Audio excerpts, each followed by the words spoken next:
At my son's luxury wedding, my new daughter-in-law slapped my wife across the face in front of 400 elite guests. She looked down at my wife's bleeding cheek and told her to get out, thinking we were just retired nobodies crashing her special day. My son just stood there and watched. He did not know that with one single phone call, I was about to wipe out his entire future, seize her family's estate, and turn their dream wedding into a federal crime scene. I am Langston, 75 years old, and the quiet architect of one of the largest private commercial real estate empires in Atlanta. Before I tell you exactly how I dismantled their lives piece by piece, let me know what city you are listening from in the comments below. Hit the like button and subscribe to the channel if you believe that disrespect should always be met with ruthless consequences. Now let me take you back to the exact moment my family was destroyed and my empire went to war. The sharp crack of skin against skin echoed over the soft jazz playing in the grand ballroom. It was a sound so sudden and violent that it seemed to suck the oxygen right out of the massive room. The jazz band on the stage stopped abruptly. The saxophone player lowered his instrument while the upright bass player slapped his hand over the thick strings to kill the vibration. The sudden silence that followed was heavier than a concrete vault. I was standing 10 feet away holding 2 glasses of sparkling cider when I saw my wife of 50 years, Josephine, stumble backward. Her custom designer glasses slipped from her face and shattered against the imported Italian marble floor. The sound of breaking glass was deafening in the heavy silence that fell over the 400 guests in attendance. Time seemed to slow down to an absolute crawl. I watched the shards of glass scatter across the floor, reflecting the light from the massive crystal chandeliers above us. I looked at Josephine. She touched her cheek where a thin line of deep red blood began to trickle down her dark skin, cut open by the massive diamond engagement ring I had paid for just 6 months ago. Josephine was 74 years old, but she still carried herself with the grace of a queen. We built our lives from nothing in the harsh streets of the city, working 3 jobs each just to keep the lights on in our tiny apartment decades ago. She was the woman who packed my lunches when I was pouring concrete in the freezing rain, and she was the woman who sat beside me in the boardroom when we made our first million. No one in my entire life had ever dared to raise a hand to her. Until tonight. Standing over her was Sutton, my brand new daughter-in-law. She was 26 years old, dressed in a custom silk gown that cost more than most people make in 5 years. Her face, which had been smiling flawlessly for the cameras all evening, was now twisted into an ugly mask of pure, arrogant disgust. "Get out of here, old woman!" Sutton spat, her voice ringing clear and sharp through the dead silence of the ballroom. "Nobody wants you here. You are ruining my perfect day." Sutton came from a family in Charleston that claimed to have old money. They were the kind of people who smiled at you with their teeth but looked at you like you were dirt on the bottom of their shoes. Sutton truly believed she was doing my son a favor by marrying him, bringing her supposed high society status to our black family. She thought I was just a retired blue-collar contractor who got lucky with a few modest investments. She thought my wife and I were an embarrassment to her carefully curated aesthetic. She had no idea that the very ground she was standing on, the $5,000 a night luxury estate hosting this reception, was owned by a shell company registered entirely in my name. I glanced over at the VIP tables where Sutton's parents, Richard and Evelyn, were seated. They did not look shocked. They did not rush forward to apologize for their daughter's violent, unprovoked outburst. Evelyn just took a slow sip of her martini, while Richard whispered something to the man next to him with a slight smirk on his face. They felt perfectly comfortable watching their daughter humiliate a black woman in public. To them, we were just the people funding the party. We were not equals. We were merely a stepping stone for their bankrupt family to maintain their wealthy facade. My eyes shifted immediately to my son, Andre. He was 28 years old, standing less than 3 feet away from the woman who had just assaulted his mother. This was the boy I had carried on my shoulders, the boy I had shielded from the ugly realities of the world. I spent 50 years building an empire so my son would never have to bow his head to anyone. I gave him the best education, the finest clothes, and the most exclusive connections. But in my quest to protect him from hardship, I had accidentally robbed him of his spine. I waited for him to react. I waited for the fire that should be in the belly of any man whose mother has just been struck. I waited for him to step between them, to grab his wife's arm, to demand an apology, and to throw her out of the room. I waited for him to prove that the blood running through his veins was mine. But Andre did absolutely nothing. He froze. He looked down at his expensive Italian leather shoes. He gripped his crystal champagne flute so tightly his knuckles turned white, but he refused to lift his head. He refused to look at his bleeding mother. He refused to look at me. The cowardice rolling off him was a physical stench in the air.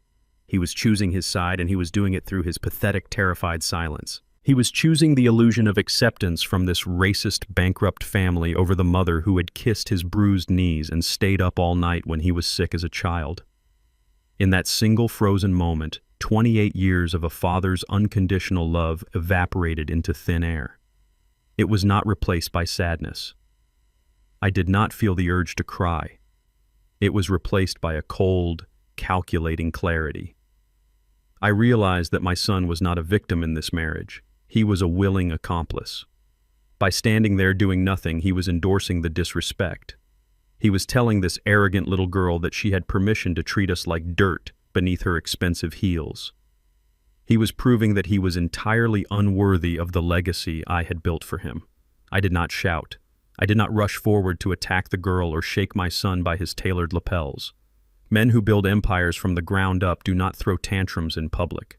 We do not scream and cry and show our enemies our emotional cards. We calculate and we execute. I set the 2 glasses of cider down on a passing waiter's tray with steady, unshakable hands. I walked slowly across the marble floor. The crowd of wealthy elites parted for me like the Red Sea. No one dared to breathe. They just watched the old man walk toward the bride. I knelt down with my old aching joints right in front of Sutton's expensive white shoes. I carefully picked up the broken pieces of Josephine's glasses so nobody would step on them. I pulled a clean silk handkerchief from the inside pocket of my tailored suit and gently pressed it to my beautiful wife's cheek, wiping away the line of blood. Josephine looked at me. Her eyes were not filled with tears. They were perfectly calm. After 50 years of marriage and building a dynasty together from nothing, she knew exactly what was running through my mind. We had a contingency plan for everything in our corporate business, and a few years ago, we made one for our family trust. It was a plan designed to sever the rot if the branch ever became infected. She placed her warm hand over mine and nodded once. A silent, unbreakable agreement between partners. The gloves were off. I stood back up to my full height. I looked directly at Sutton. She puffed out her chest, crossing her arms and smirking at me. She was waiting for me to yell. She was waiting for the angry black man stereotype to come out so she could play the fragile victim for her wealthy white relatives who were watching from the VIP tables. She wanted me to cause a scene so she could have security throw us out of our own son's wedding. I gave her absolutely nothing. My face was a mask of pure stone. I looked at Andre, who finally managed to meet my gaze for a fraction of a second before his eyes darted away in utter shame. I did not say a single word to him. I did not need to. He was already a ghost to me. He was no longer my heir.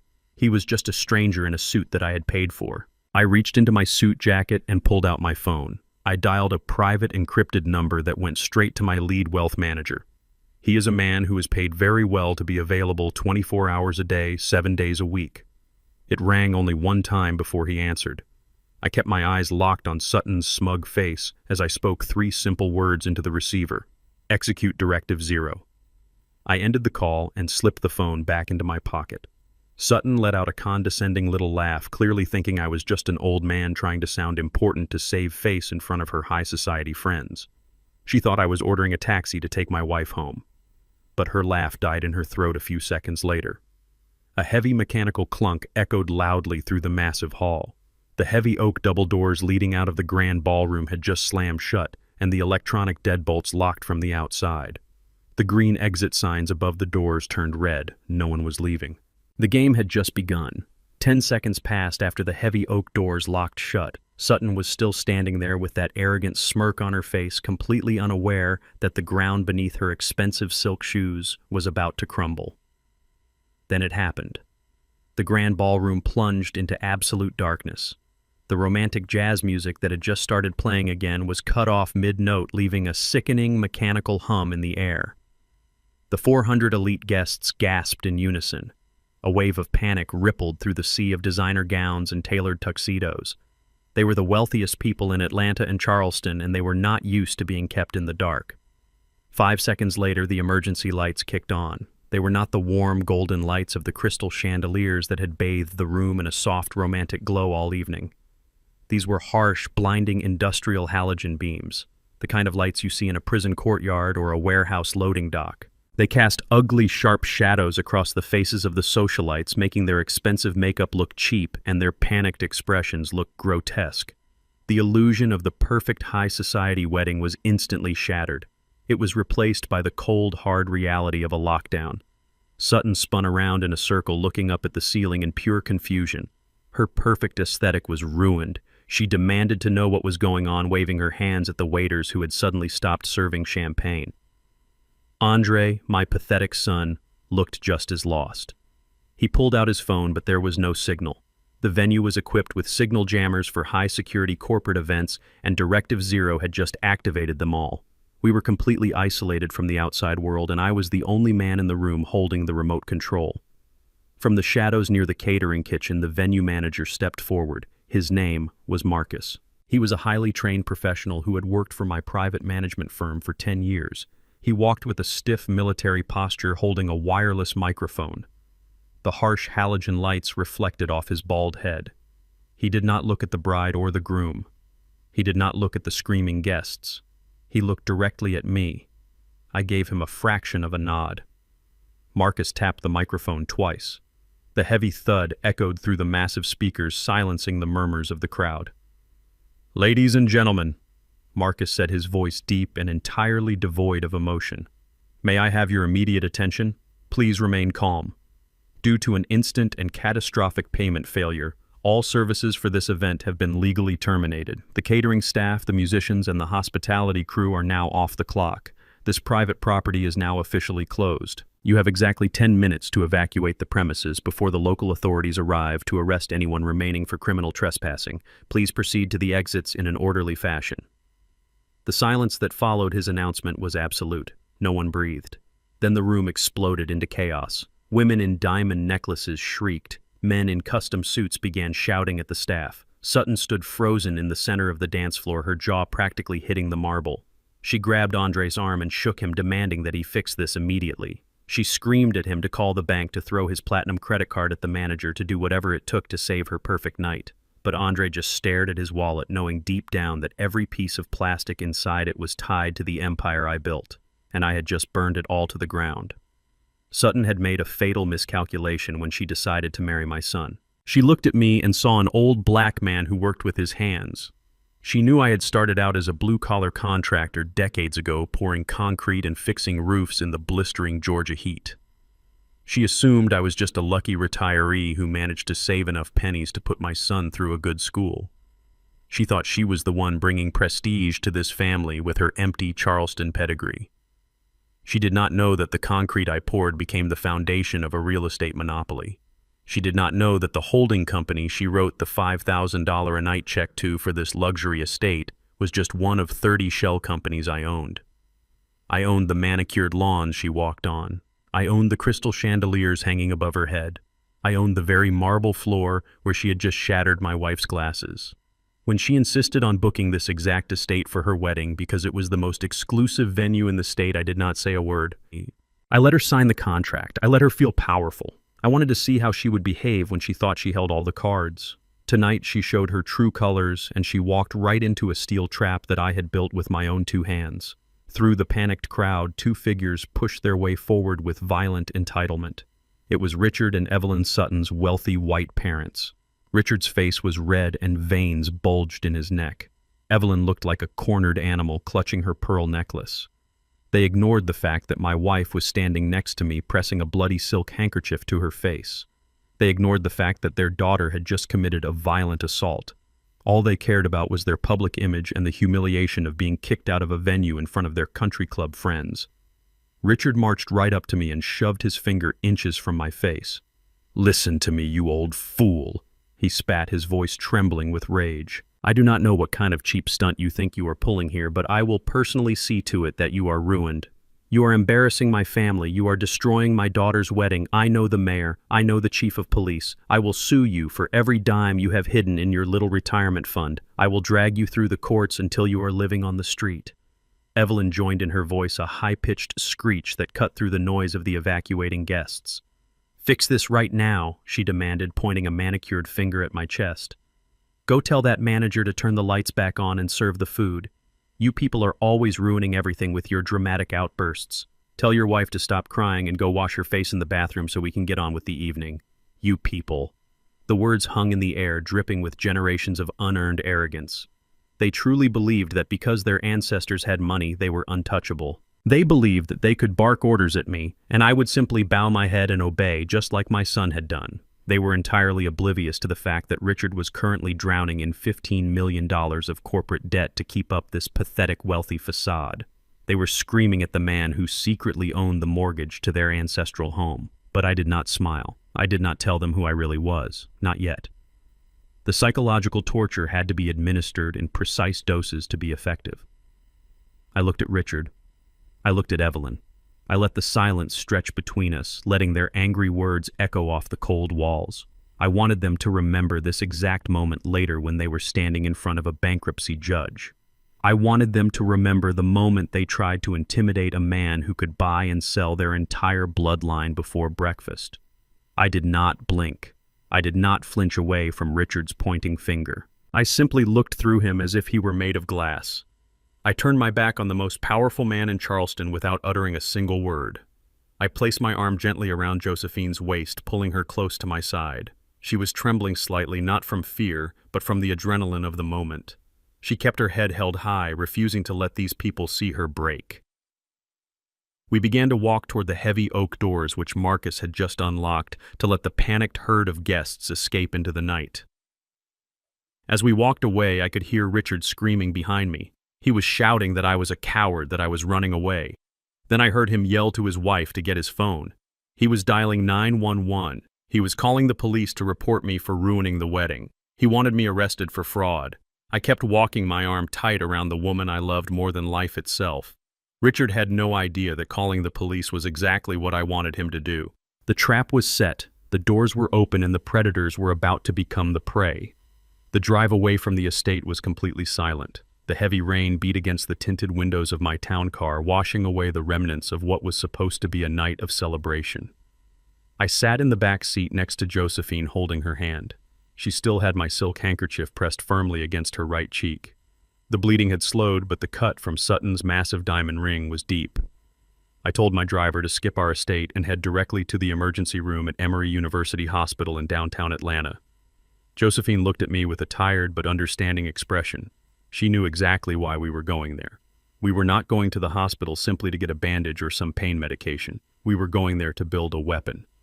In the state of Georgia, the law is very clear. If you strike a 74-year-old woman, you are not just committing a simple battery. You are committing a felony. It is classified as elder abuse.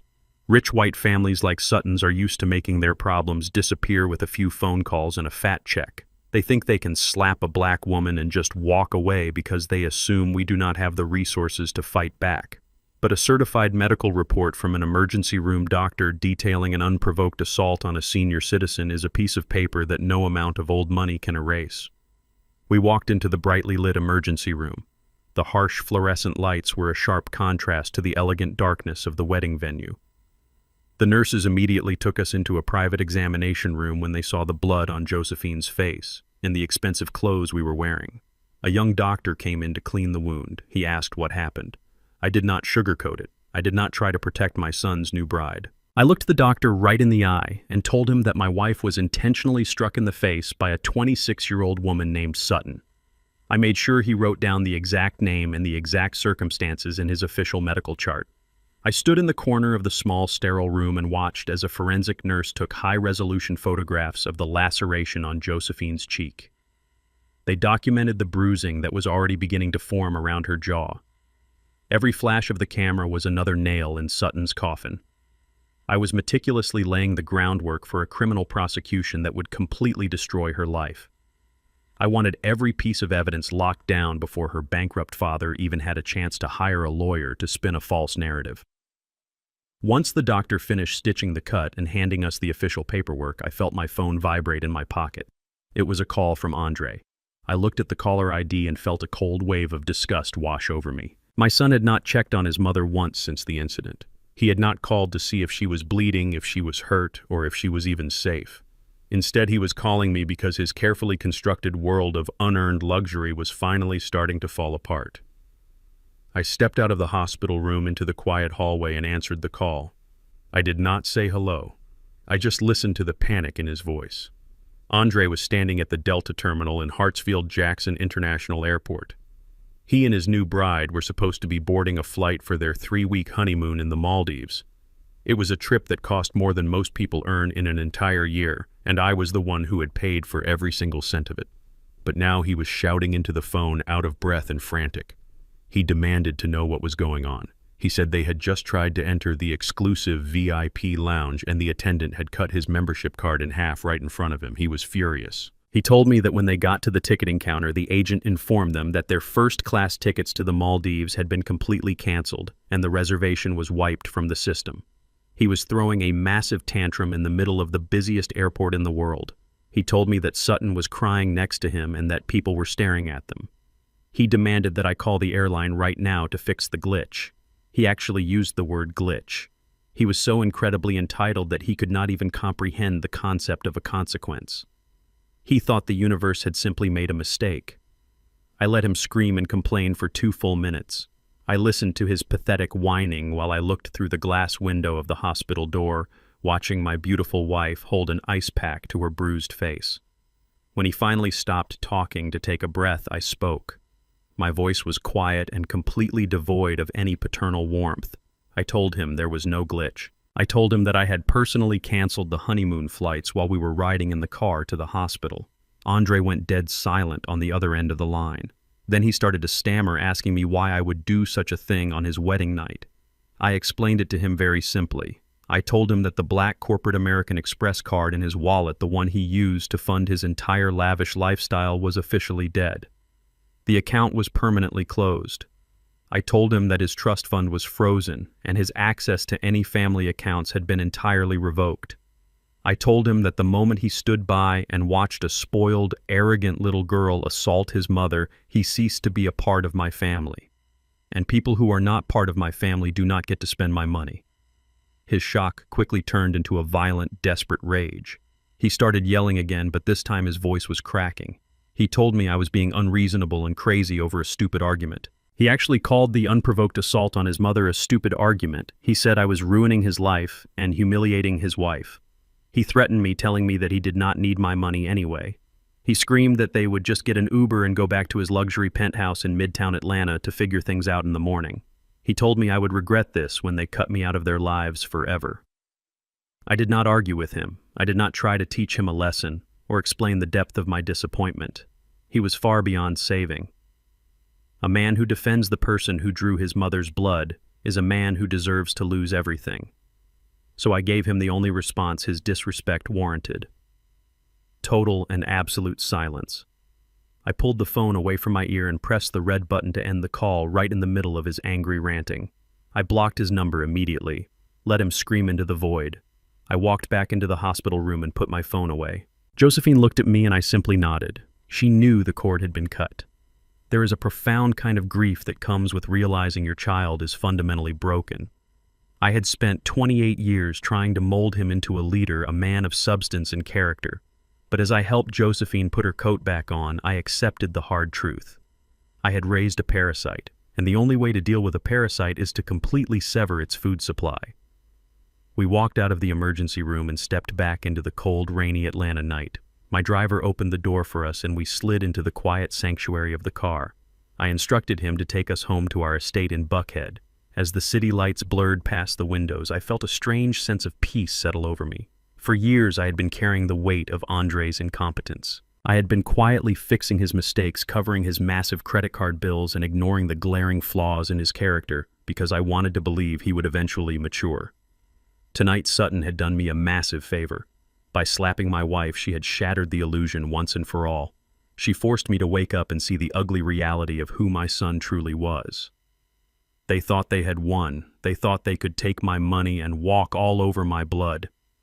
But they were playing checkers while I was moving the final pieces on a chessboard they did not even know existed. While my car drove smoothly toward the safety of our gated estate, I pulled out my tablet to check the security network. Andre was arrogant and stupid. but he was also predictable. Just as he had threatened, he and Sutton had taken a rideshare from the airport straight to the ultra-modern high-rise building in Midtown Atlanta where his penthouse was located. He called it his penthouse, but his name was nowhere on the deed. It belonged to my real estate portfolio, and it was fully integrated into my corporate security system. I opened the live feed from the security camera positioned right outside the front door of the penthouse. The high-definition video showed Andre and Sutton stepping out of the elevator. They looked exhausted, wet from the rain, and thoroughly miserable. Sutton was carrying her heavy wedding dress in her arms, mascara running down her face. Andre marched up to the sleek black door looking furious. He reached out to place his thumb on the biometric fingerprint scanner, expecting the door to slide open and welcome him into his multi-million-dollar sanctuary. He pressed his thumb against the glass pad. The scanner beeped a sharp, harsh tone. The circular light around the scanner did not turn its usual welcoming green. Instead, it flashed a bright, angry red. Access denied. Andre frowned and wiped his thumb on his shirt, thinking the scanner was just dirty. He pressed it again. Another harsh beep. Another red light. He tried his index finger. Red.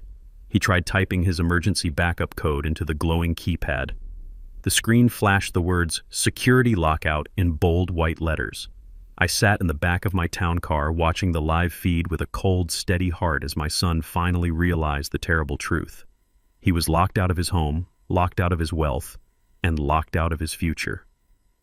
The real nightmare had just begun. The rain was still pouring down on the city of Atlanta when my security team sent the first alert to my secure tablet. My son and his new bride had been completely locked out of the luxury penthouse in Midtown. With his corporate credit cards permanently deactivated and his bank accounts frozen, they had nowhere to go.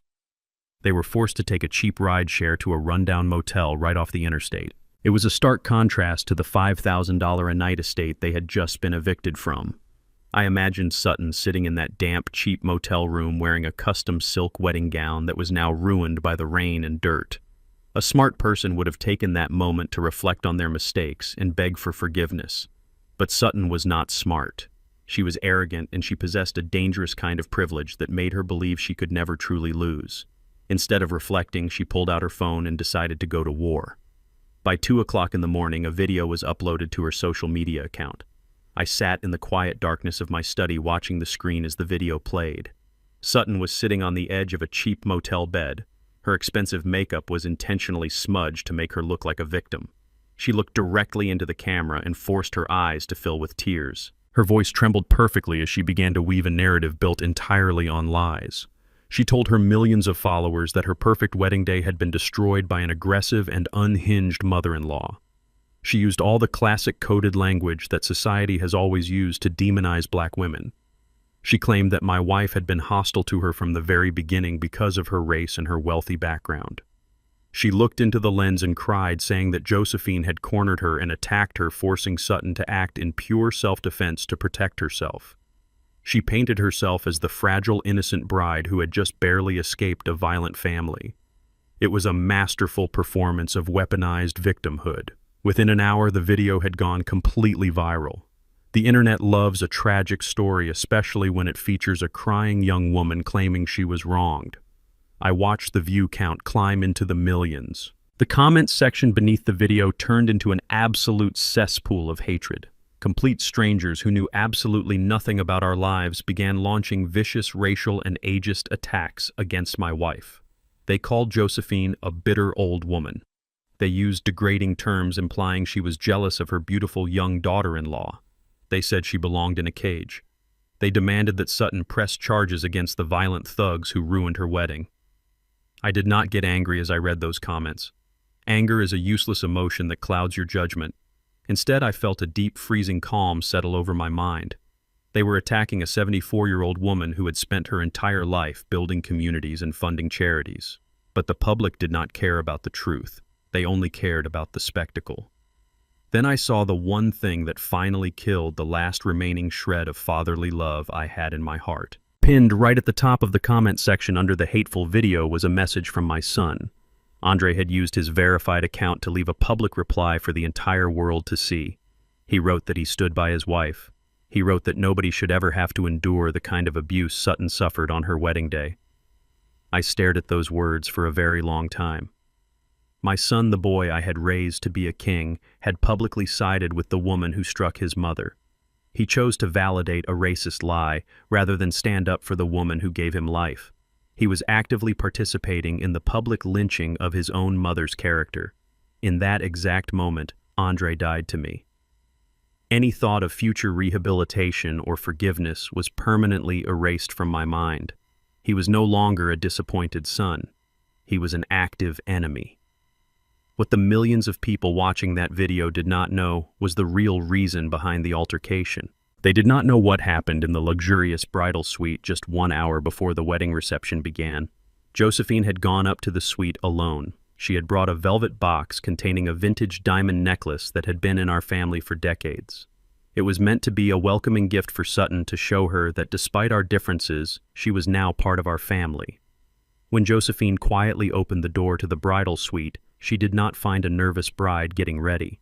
She found Sutton sitting at the expensive mahogany vanity mirror with 3 of her wealthy bridesmaids. Spread across the glass surface of the mirror was a pile of white powder. Sutton was holding a tightly rolled $100 bill to her nose, snorting cocaine right before she was supposed to walk down the aisle.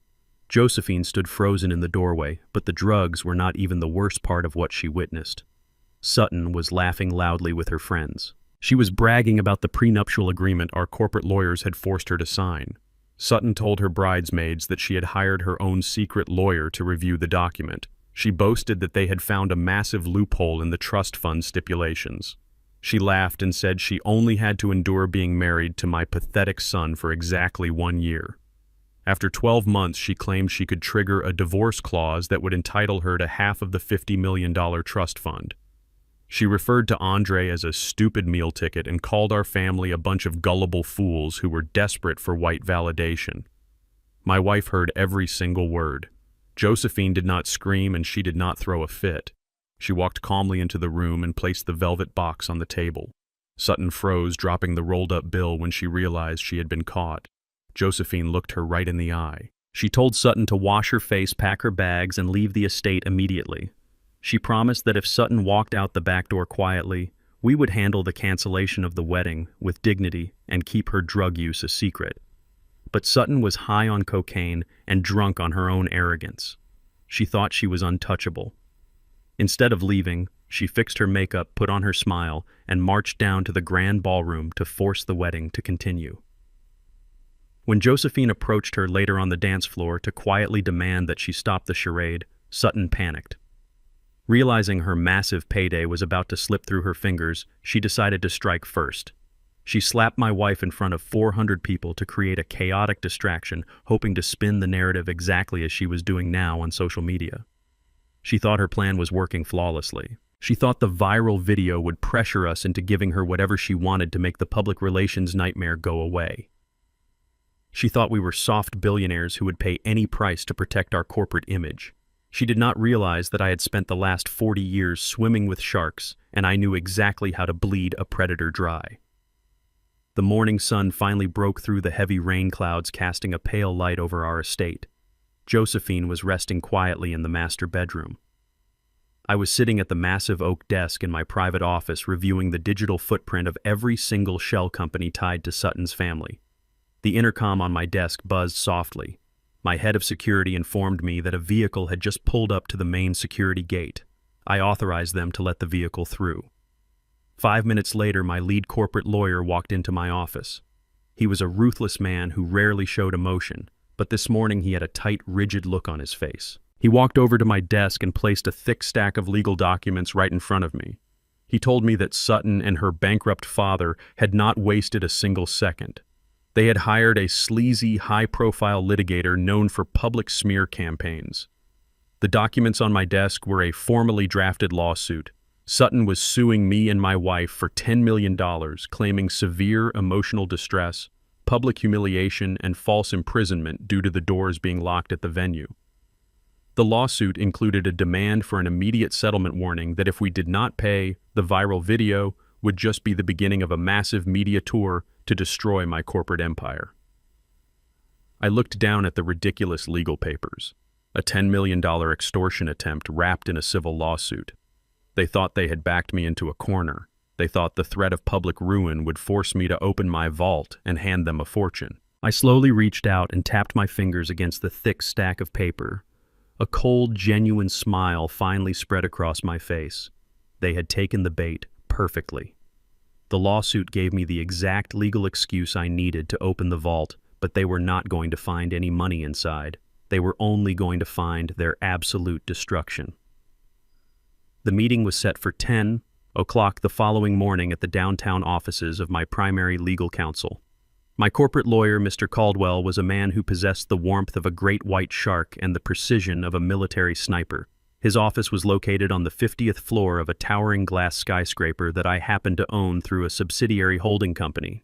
The room was entirely soundproofed, featuring a massive mahogany conference table and floor-to-ceiling windows that overlooked the sprawling Atlanta skyline. I sat alone at the head of the table in a high-backed leather chair. Josephine was safely at home, resting in our quiet garden.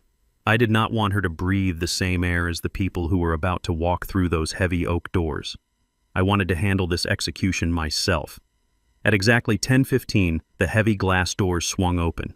They were 15 minutes late, a cheap power play designed to make me angry.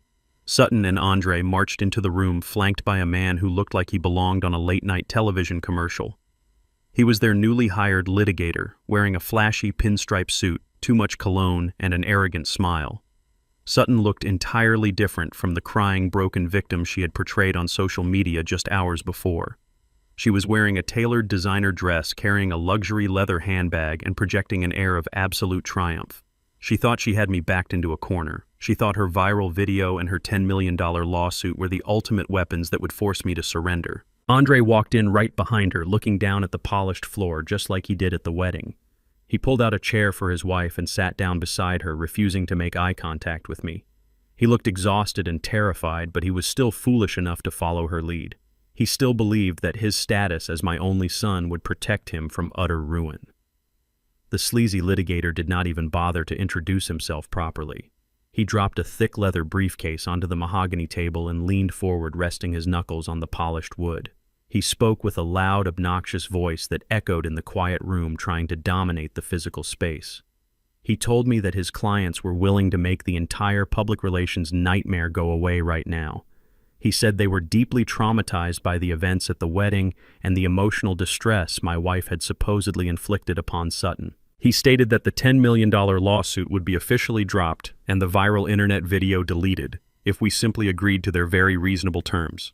Their terms were not a structured payment plan. Their terms were an immediate dissolution of Andre's trust fund. Sutton crossed her legs and smiled at me across the table, a look of pure, unadulterated greed flashing in her eyes. She demanded that we unlock the $50 million trust fund that Andre was supposedly entitled to receive upon his marriage. She explicitly detailed how the money would be divided. She said that $10 million would go directly to her as a tax-free settlement for her suffering. The remaining $40 million would be transferred into a joint account for her and Andre to start their new life away from our toxic, abusive family. She actually used the word toxic. She sat there in a building I owned, demanding $50 million of my hard-earned money because she had assaulted my wife and played the victim on the internet. I did not say a single word. I did not lean forward or show any sign of intimidation. I did not even blink. I simply looked at Mr. Caldwell, who was sitting completely still to my right. Men with real power do not need to raise their voices to win an argument. We let the paperwork do the screaming. Caldwell adjusted his wire-rimmed glasses and picked up a single manila folder from his immaculate desk. He did not open his briefcase. He did not pull out stacks of defense files or counter lawsuits. He only had that one thin folder. Mr. Caldwell slid the folder slowly across the smooth mahogany surface until it stopped directly in front of the flashy litigator. The sound of the paper sliding across the wood was the only noise in the room. Caldwell spoke in a voice so calm and quiet that the other lawyer had to lean in to hear him. Caldwell informed them that they were operating under a massive and highly embarrassing delusion. He told Sutton that she had married a man based on a fundamental misunderstanding of wealth architecture. The litigator opened the folder and began to read. Sutton leaned over his shoulder, her smug smile faltering slightly as her eyes scanned the dense legal jargon. Mr. Caldwell explained it to them in plain English, making sure every word cut deep. He said that Andre did not own a $50 million trust fund. Andre did not own a single cent of the family wealth. The trust fund was established decades ago as a fully discretionary generation-skipping trust. Caldwell clarified what that meant. Andre was merely a discretionary beneficiary. That meant he had absolutely no legal right to demand a single payout ever. Every dollar Andre had ever spent, every sports car he had ever driven, and every luxury apartment he had ever lived in was granted purely at the discretion of the trustees. And the sole trustees of that massive account were myself and Josephine. We held the keys to the kingdom, and Andre was nothing more than a peasant who had been allowed to sleep in the castle. The law was absolute. Andre could not force a payout. He could not borrow against the principal. He could not pledge the assets to a bank. And he certainly could not hand it over to a greedy bride who thought she had outsmarted a man who built an empire from concrete and steel. I watched the color drain completely out of Andre's face. He began to breathe heavily. He had spent his entire adult life bragging to his friends and his new wife about his massive trust fund. He had paraded around Atlanta high society acting like a billionaire, when in reality he was just a dependent living on an allowance that could be revoked at any second. He had sold Sutton a fantasy, and now the bill was due. Sutton turned to look at Andre with wide, angry eyes. The illusion of her grand payday was shattering before her very eyes. She realized in that exact moment that the golden goose she thought she had trapped was actually completely penniless. The $50 million she had built her entire future around the money she had snorted drugs and bragged about in the bridal suite was locked inside a vault that she could never force open. She had thrown away her reputation and committed a felony for a man who had zero financial power. But Sutton was like a rat trapped in a corner. She possessed a dangerous level of arrogance that refused to accept defeat. The shock on her face quickly twisted back into a mask of pure venom.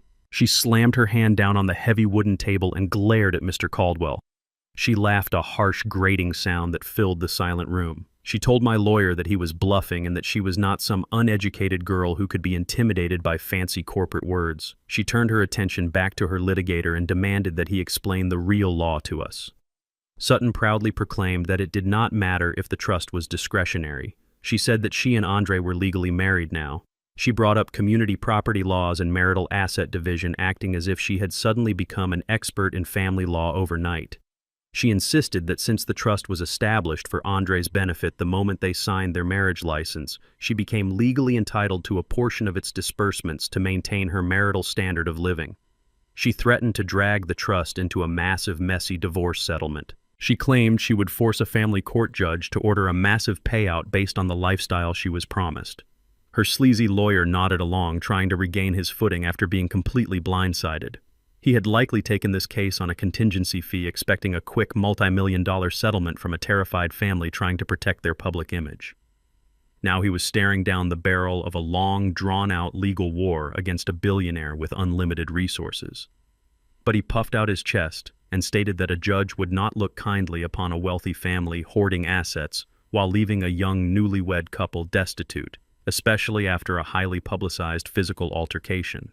They thought they had found a loophole. They thought that by weaponizing the family court system they could force my hand and pry the vault open through sheer public pressure and legal attrition. I looked at my son, who was now sweating profusely, staring at the manila folder as if it were a loaded gun. He finally understood the magnitude of his mistake, but he was too paralyzed by fear to speak. Sutton, on the other hand, was still smirking, believing her community property argument was the winning checkmate. She thought she had outmaneuvered the old man. I gave Mr. Caldwell another slow, deliberate nod. The game was over. It was time to spring the final trap and watch the steel jaws snap shut around their entire future. Mr. Caldwell did not argue with their legal theories. He did not raise his voice or tell them they were wrong about community property. He simply reached across the table and flipped the heavy legal document to page 47. He tapped his expensive gold fountain pen twice against a specific paragraph highlighted in bold black ink. He looked directly into Sutton's arrogant eyes and told her that community property laws did not apply to a beneficiary who had just triggered the ironclad clause. Mr. Caldwell did not blink when Sutton threw her ridiculous community property argument across the heavy mahogany table.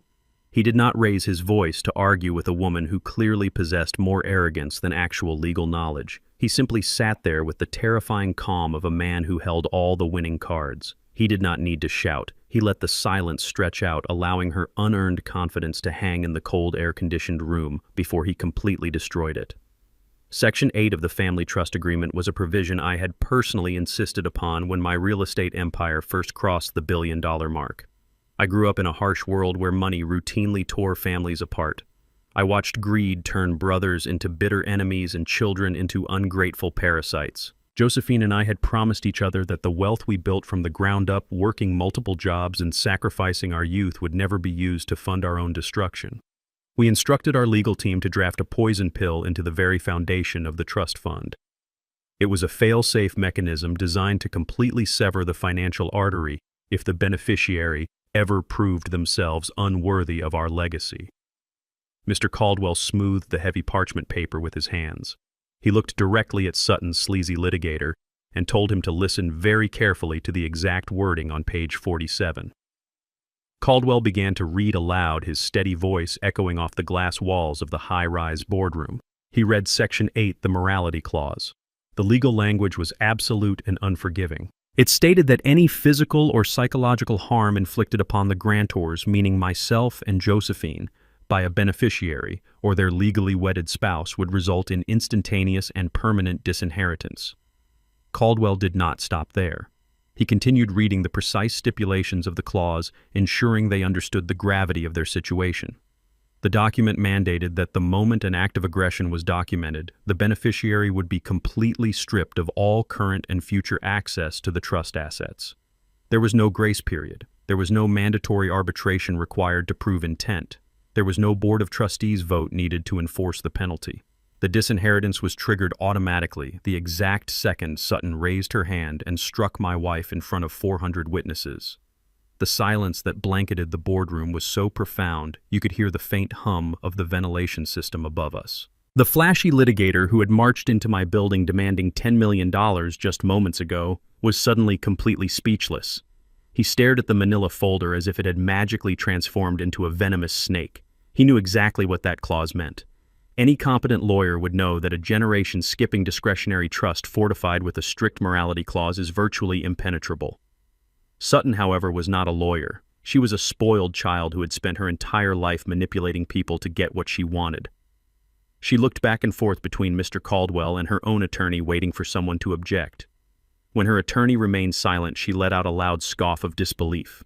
She leaned across the table and told Mr. Caldwell that a piece of paper could not just magically erase her husband's money.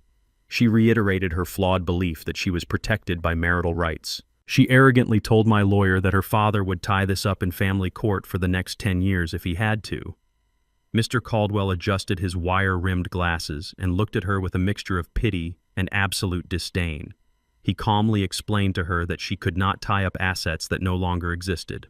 He told her that as of midnight on the evening of the wedding, all accounts associated with Andre had been legally dissolved and absorbed back into the primary corporate holding company. Caldwell pointed out that the official medical report from Emory University Hospital documenting the felony assault on Josephine had already been formally filed and attached to the trust dissolution papers. The legal requirements for the morality clause had been met flawlessly. The litigator sitting next to Sutton slowly began to close his leather briefcase. He had taken this case expecting a quick and easy payday from an old man trying to avoid a public scandal. Now he realized he had walked into a legal slaughterhouse. He knew that fighting a morality clause backed by a documented emergency room visit and 400 eyewitnesses was a completely unwinnable battle. Furthermore, he realized that the wealthy young couple he was representing had absolutely no money to pay his exorbitant hourly legal fees. He clicked the brass locks on his briefcase shut and pushed his chair back from the table, preparing to abandon a sinking ship.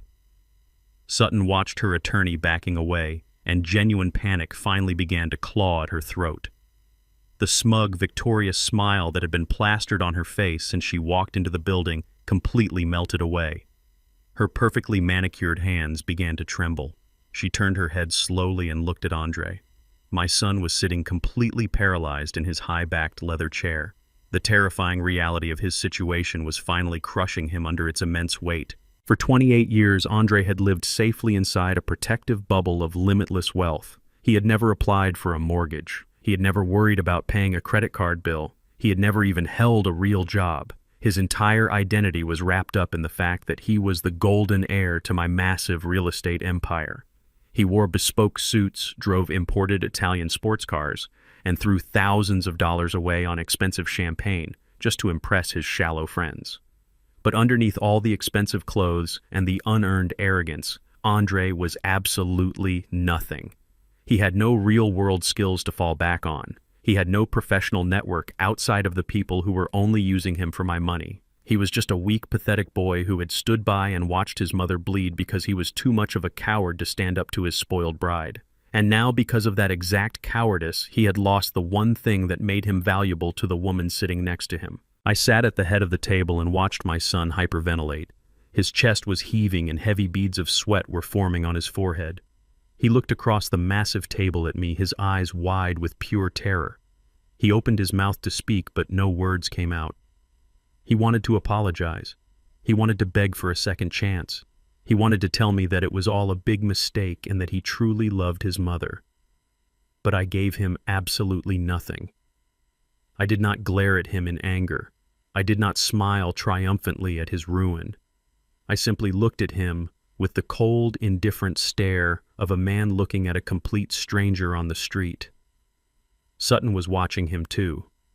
I could see the gears turning violently inside her head as she processed the catastrophic shift in her reality. She had spent months plotting and scheming behind our backs. She had endured what she considered to be a degrading relationship with a black man just so she could secure her luxurious financial future. She had snorted cocaine in the bridal suite and bragged to her friends about the millions she was going to extract from our gullible family. She had slapped an elderly woman in public and launched a viral smear campaign on the internet, all to force my hand and secure her payout. And it had all been for absolutely nothing. She had not married a billionaire heir. She had married a broke, unemployed man with no access to housing, no credit cards, and no future. She was legally bound to a massive liability. The $50 million payday she had dreamed of was gone forever, locked away behind an impenetrable legal wall that she could never breach. The realization hit her like a physical blow to the stomach. Her face turned pale, making the heavy makeup around her eyes look harsh and unnatural. The grand illusion of her high society superiority shattered right there in my corporate boardroom. She was a woman drowning in debt from a bankrupt family, and she had just legally tied herself to a man who could not even afford to buy her a cup of cheap coffee. The silence in the room stretched on, becoming thick and suffocating. Sutton's breathing became fast and erratic. She slowly stood up from her chair, her designer dress rustling loudly in the quiet room. She did not look at me. She did not look at Mr. Caldwell or her fleeing attorney. She turned her entire body toward my son. The transition was immediate and terrifying to witness. The fragile woman who had just posted a crying video on the internet claiming she loved her husband and was defending their sacred marriage completely vanished. The victim mask fell off, revealing the vicious, calculating predator underneath. All the anger, all the public humiliation, and all the crushing disappointment that she was feeling instantly locked onto Andre. She looked down at him, sitting there sweating and terrified, and her eyes narrowed into dark slits of pure hatred. She realized that he had known about the discretionary nature of the trust all along. She realized that he had lied to her about his level of control over the money just to get her to marry him. He had played the role of a powerful billionaire, but he was nothing more than an obedient lapdog who had just been kicked out of the house. Sutton clenched her fists at her sides until her knuckles turned white. She leaned down, placing her hands on the armrests of his chair, trapping him. Her face was only inches away from Andre's sweating forehead. The boardroom was perfectly silent, waiting for the inevitable explosion. The trap I had set had worked flawlessly. I did not have to raise my voice or lift a single finger to destroy them. I simply removed the money and let their own toxic greed tear them apart from the inside. Sutton took a deep, ragged breath, preparing to unleash hell on the man she had sworn to love just 48 hours ago. Sutton stormed out of the boardroom, leaving her flashy litigator behind. She did not wait for Andre. She marched to the elevator, her designer heels clicking furiously against the marble floor. Andre stumbled after her like a lost dog. He was completely numb. The $50 million he thought was his birthright was gone forever. When they reached the ground floor, the reality of their situation hit them like a heavy freight train. They had no car to take them home. Andre's black corporate credit card was dead. Sutton had to use her own nearly maxed-out personal credit card to call a cheap rideshare. They stood on the busy sidewalk in the humid Atlanta heat, waiting for a battered sedan to pick them up. It was a humiliating downgrade for a couple who had flown exclusively on private jets just a week prior. Sutton sat in the back of the cheap car, biting her nails as her mind raced to find a way out of the massive hole she had dug for herself. She told the driver to take them to the Piedmont Elite Country Club. It was the oldest and most exclusive private club in the city, a place where her parents Richard and Evelyn spent every single afternoon drinking expensive gin and networking with other bankrupt aristocrats. Sutton believed that her family name would save her. She believed her father would simply write a massive check to fix the problem and provide her with the luxury she deserved. She dragged Andre along not out of love or loyalty, but because he was the only piece of leverage she had left.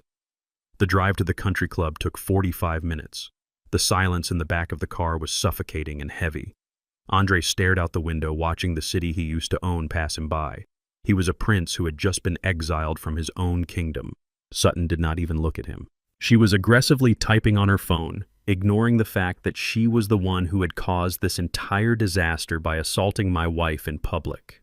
When the rideshare finally pulled up to the grand wrought iron gates of the Piedmont Elite Country Club, the guard at the booth hesitated.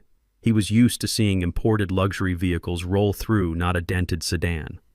Sutton had to roll down the window and scream her maiden name at the guard before he finally lifted the heavy gate. The club was a sprawling colonial-style estate surrounded by perfectly manicured golf courses and ancient oak trees draped in Spanish moss. It was a towering monument to old Southern wealth and white exclusivity. It was also a place where people who looked like me and Andre were traditionally only allowed to enter through the service doors to carry trays of food. Andre had always felt deeply uncomfortable here, but he had ignored that feeling because he wanted so desperately to fit into Sutton's world. Now walking up the pristine white steps of the clubhouse in his wrinkled suit, he looked exactly like the outsider they had always considered him to be. Sutton stormed through the heavy mahogany doors of the clubhouse, bypassing the greeting staff and marching directly toward the private dining terrace. Andre followed closely behind, his head hung low in shame. Out on the terrace, the afternoon sun was shining brightly over the green golf course. Richard and Evelyn were seated at their usual corner table under a large canvas umbrella. They were drinking expensive wine and laughing loudly with another wealthy white couple. When Richard saw his daughter approaching, his fake polite smile faltered. He noticed her disheveled appearance. He noticed the sheer panic burning in her eyes. Sutton did not care that her parents were entertaining important guests. She walked right up to the table, grabbed an empty chair, and collapsed into it, breathing heavily. She told her parents that they needed to talk immediately in private. Richard excused himself, and Evelyn followed them to a secluded lounge area deep inside the clubhouse. Andre stood awkwardly by the doorway, feeling entirely out of place and completely powerless. Sutton did not waste any time. She looked at her father and told him everything that had just happened in Mr. Caldwell's office. She explained that the $50 million trust fund was a complete illusion. She told them about the strict morality clause and how the medical report from the hospital had completely triggered my legal right to disinherit Andre permanently. She confessed that Andre was entirely cut off from the family fortune, and that they were currently locked out of their luxury penthouse with no money to their name. Evelyn's hand flew to her pearl necklace, clutching it so tightly the string looked ready to snap. She gasped loudly, her eyes darting toward Andre with a look of pure, unadulterated horror. Richard stood perfectly still. The color slowly drained from his face as the crushing reality of his daughter's words washed over him. He had eagerly given his blessing to this marriage because he believed Andre was the golden key to saving his own failing business empire. Richard was quietly drowning in $15 million of toxic corporate debt, and he had been banking on his new billionaire-in-laws to quietly bail him out to avoid a highly public bankruptcy. He had tolerated my family and smiled at my wife because he thought we were his financial salvation. Now he was looking at a son-in-law who was poorer than the waiters serving drinks on the terrace outside. The heavy silence in the private room was finally broken by Richard's cold, cruel laughter. It was not a laugh of amusement. It was the bitter, ugly sound of an arrogant man who realized he had been completely outplayed by someone he considered beneath him. Richard turned his gaze slowly toward Andre. The mask of the progressive, tolerant white liberal completely evaporated in an instant. There was no more fake politeness. There was no more pretending that he respected Andre as an equal man. Richard looked at my son with absolute seething disgust. He stepped closer to Andre, his face turning a deep shade of crimson. "You mean to tell me," Richard hissed, his voice dripping with venom, "that you are absolutely nothing? You paraded around my house drinking my expensive scotch, asking for my daughter's hand in marriage, and you do not even own the suit on your back." Andre tried to speak, but his voice cracked in his throat. He stammered, trying to explain that he did not know about the discretionary clause, that he honestly thought the money would eventually be his to control. But Richard did not want to hear pathetic apologies. Evelyn stepped forward, her face twisted in an ugly sneer. She looked Andre up and down as if he were a piece of rotting garbage that had blown into her pristine country club. "We let you into our family," she snapped, her voice trembling with rage. "We compromised our prestigious social standing to let a boy like you marry our daughter because you promised her a life of luxury, and now you expect us to clean up your financial mess. You are absolutely pathetic." The racial slurs came next. They did not shout them loudly enough for the other club members to hear. They did not need to. They delivered them with a quiet, casual cruelty that made them even more devastating to hear. Richard used horrible words that stripped away all of Andre's basic dignity, reminding him exactly what this old money family truly thought of a black man without a massive bank account to shield him. Andre stood there taking every insult, every racial epithet, every degrading comment without saying a single word to defend himself. He realized in that agonizing moment that Sutton's family had never loved him. They had never even liked him. They had merely tolerated his skin color because it came attached to my black corporate credit card. The moment the credit card was declined, his humanity was completely revoked. It was a brutal, agonizing awakening for a boy who had spent his whole life trying to buy the respect of people who secretly despised him. Sutton did not defend her husband. She did not tell her father to stop using those hateful, racist words. She simply sat in her chair, crying crocodile tears, feeling sorry for herself.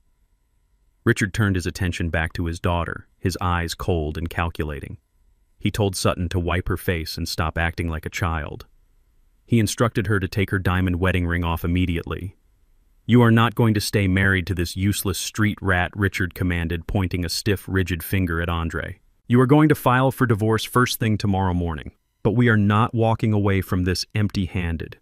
Your arrogant father-in-law thinks he can play games with our family. He thinks he can embarrass us in front of the entire city, lock you out of a venue, and hide his money behind a piece of paper.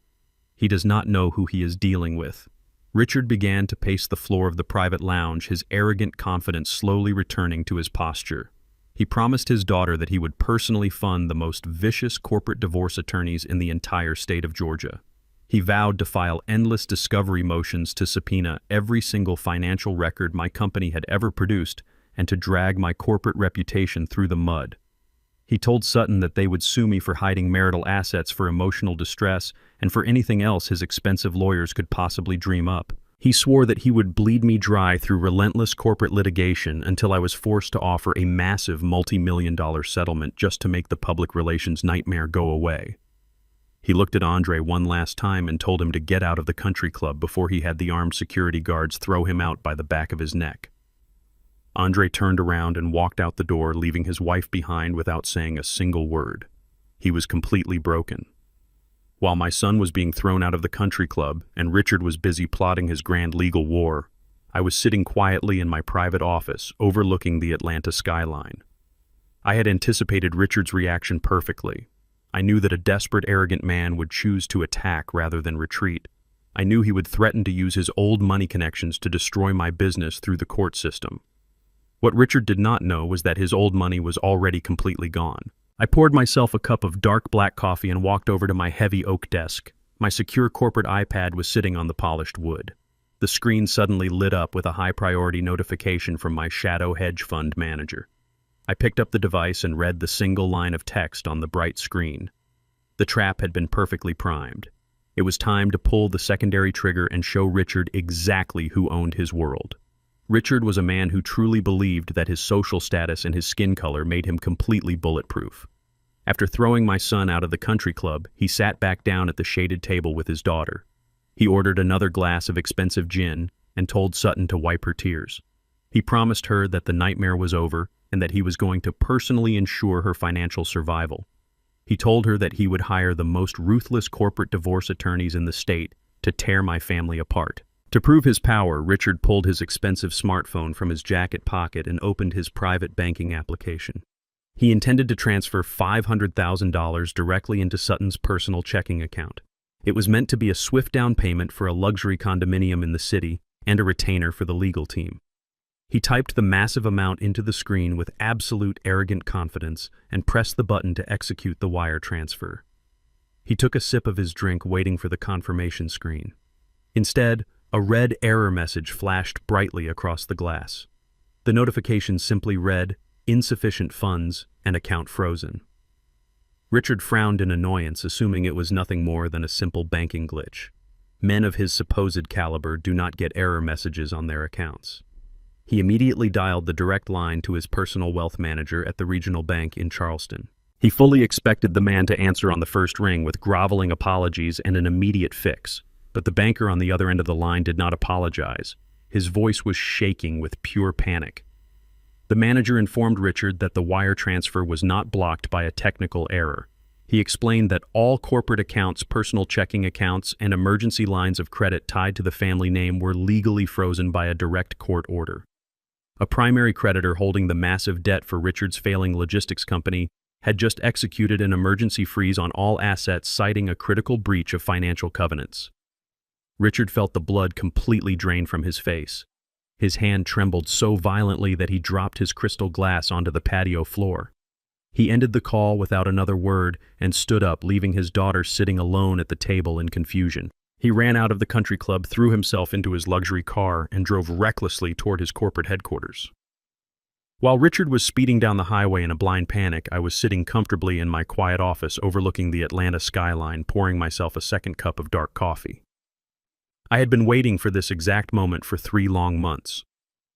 When Andre first brought Sutton to our estate and proudly announced his engagement, my instincts immediately warned me that something was terribly wrong with her family. I did not smile and nod like a foolish old man eager for white validation. Instead, I hired the most thorough and ruthless private investigator in the state of Georgia. I paid him a massive premium to bypass the public records and dig deep into the pristine background of Sutton's supposedly wealthy old money family. The investigator returned a week later with a goldmine of pathetic secrets. He uncovered a truth that was both hilariously tragic and incredibly useful for my long-term planning.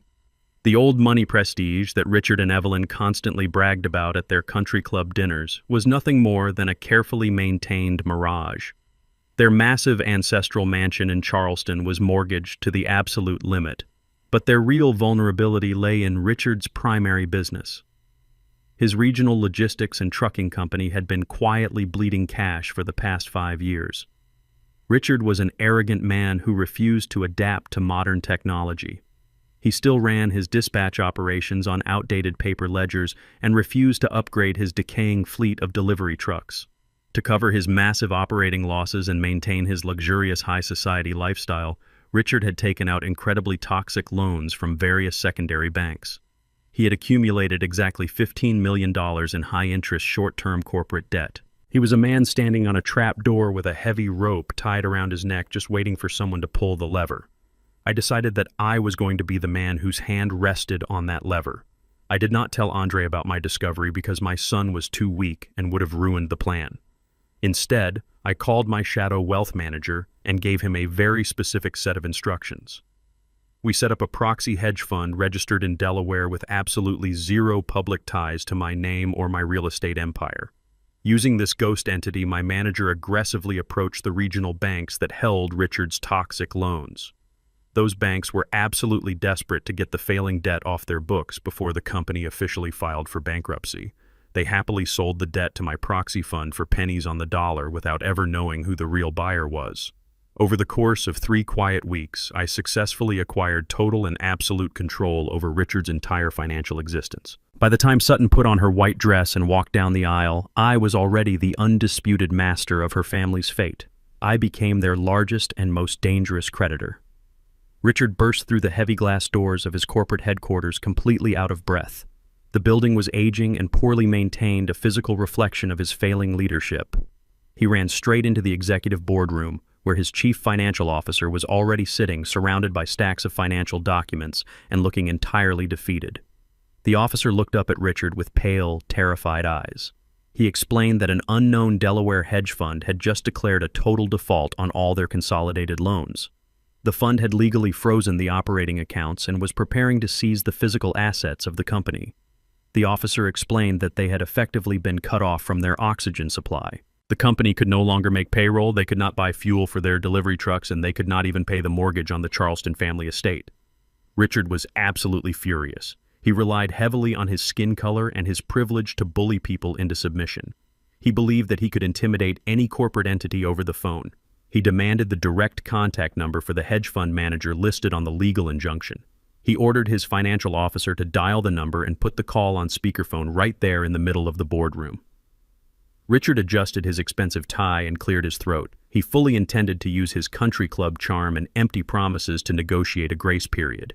He truly thought he could buy his way out of a $15 million crisis with a fake smile and a few arrogant demands. The phone rang twice before the line connected, but the call did not route to a busy corporate office in Delaware. The call was routed directly to the secure smartphone sitting right in front of me on my heavy oak desk in Atlanta. I picked up the device and listened to the heavy, panicked breathing echoing through the speaker. Richard barked his name with forced authority and demanded to know exactly who he was speaking to. He demanded that his corporate accounts be unfrozen, immediately threatening massive retaliatory lawsuits and claiming he had powerful political connections in the state government.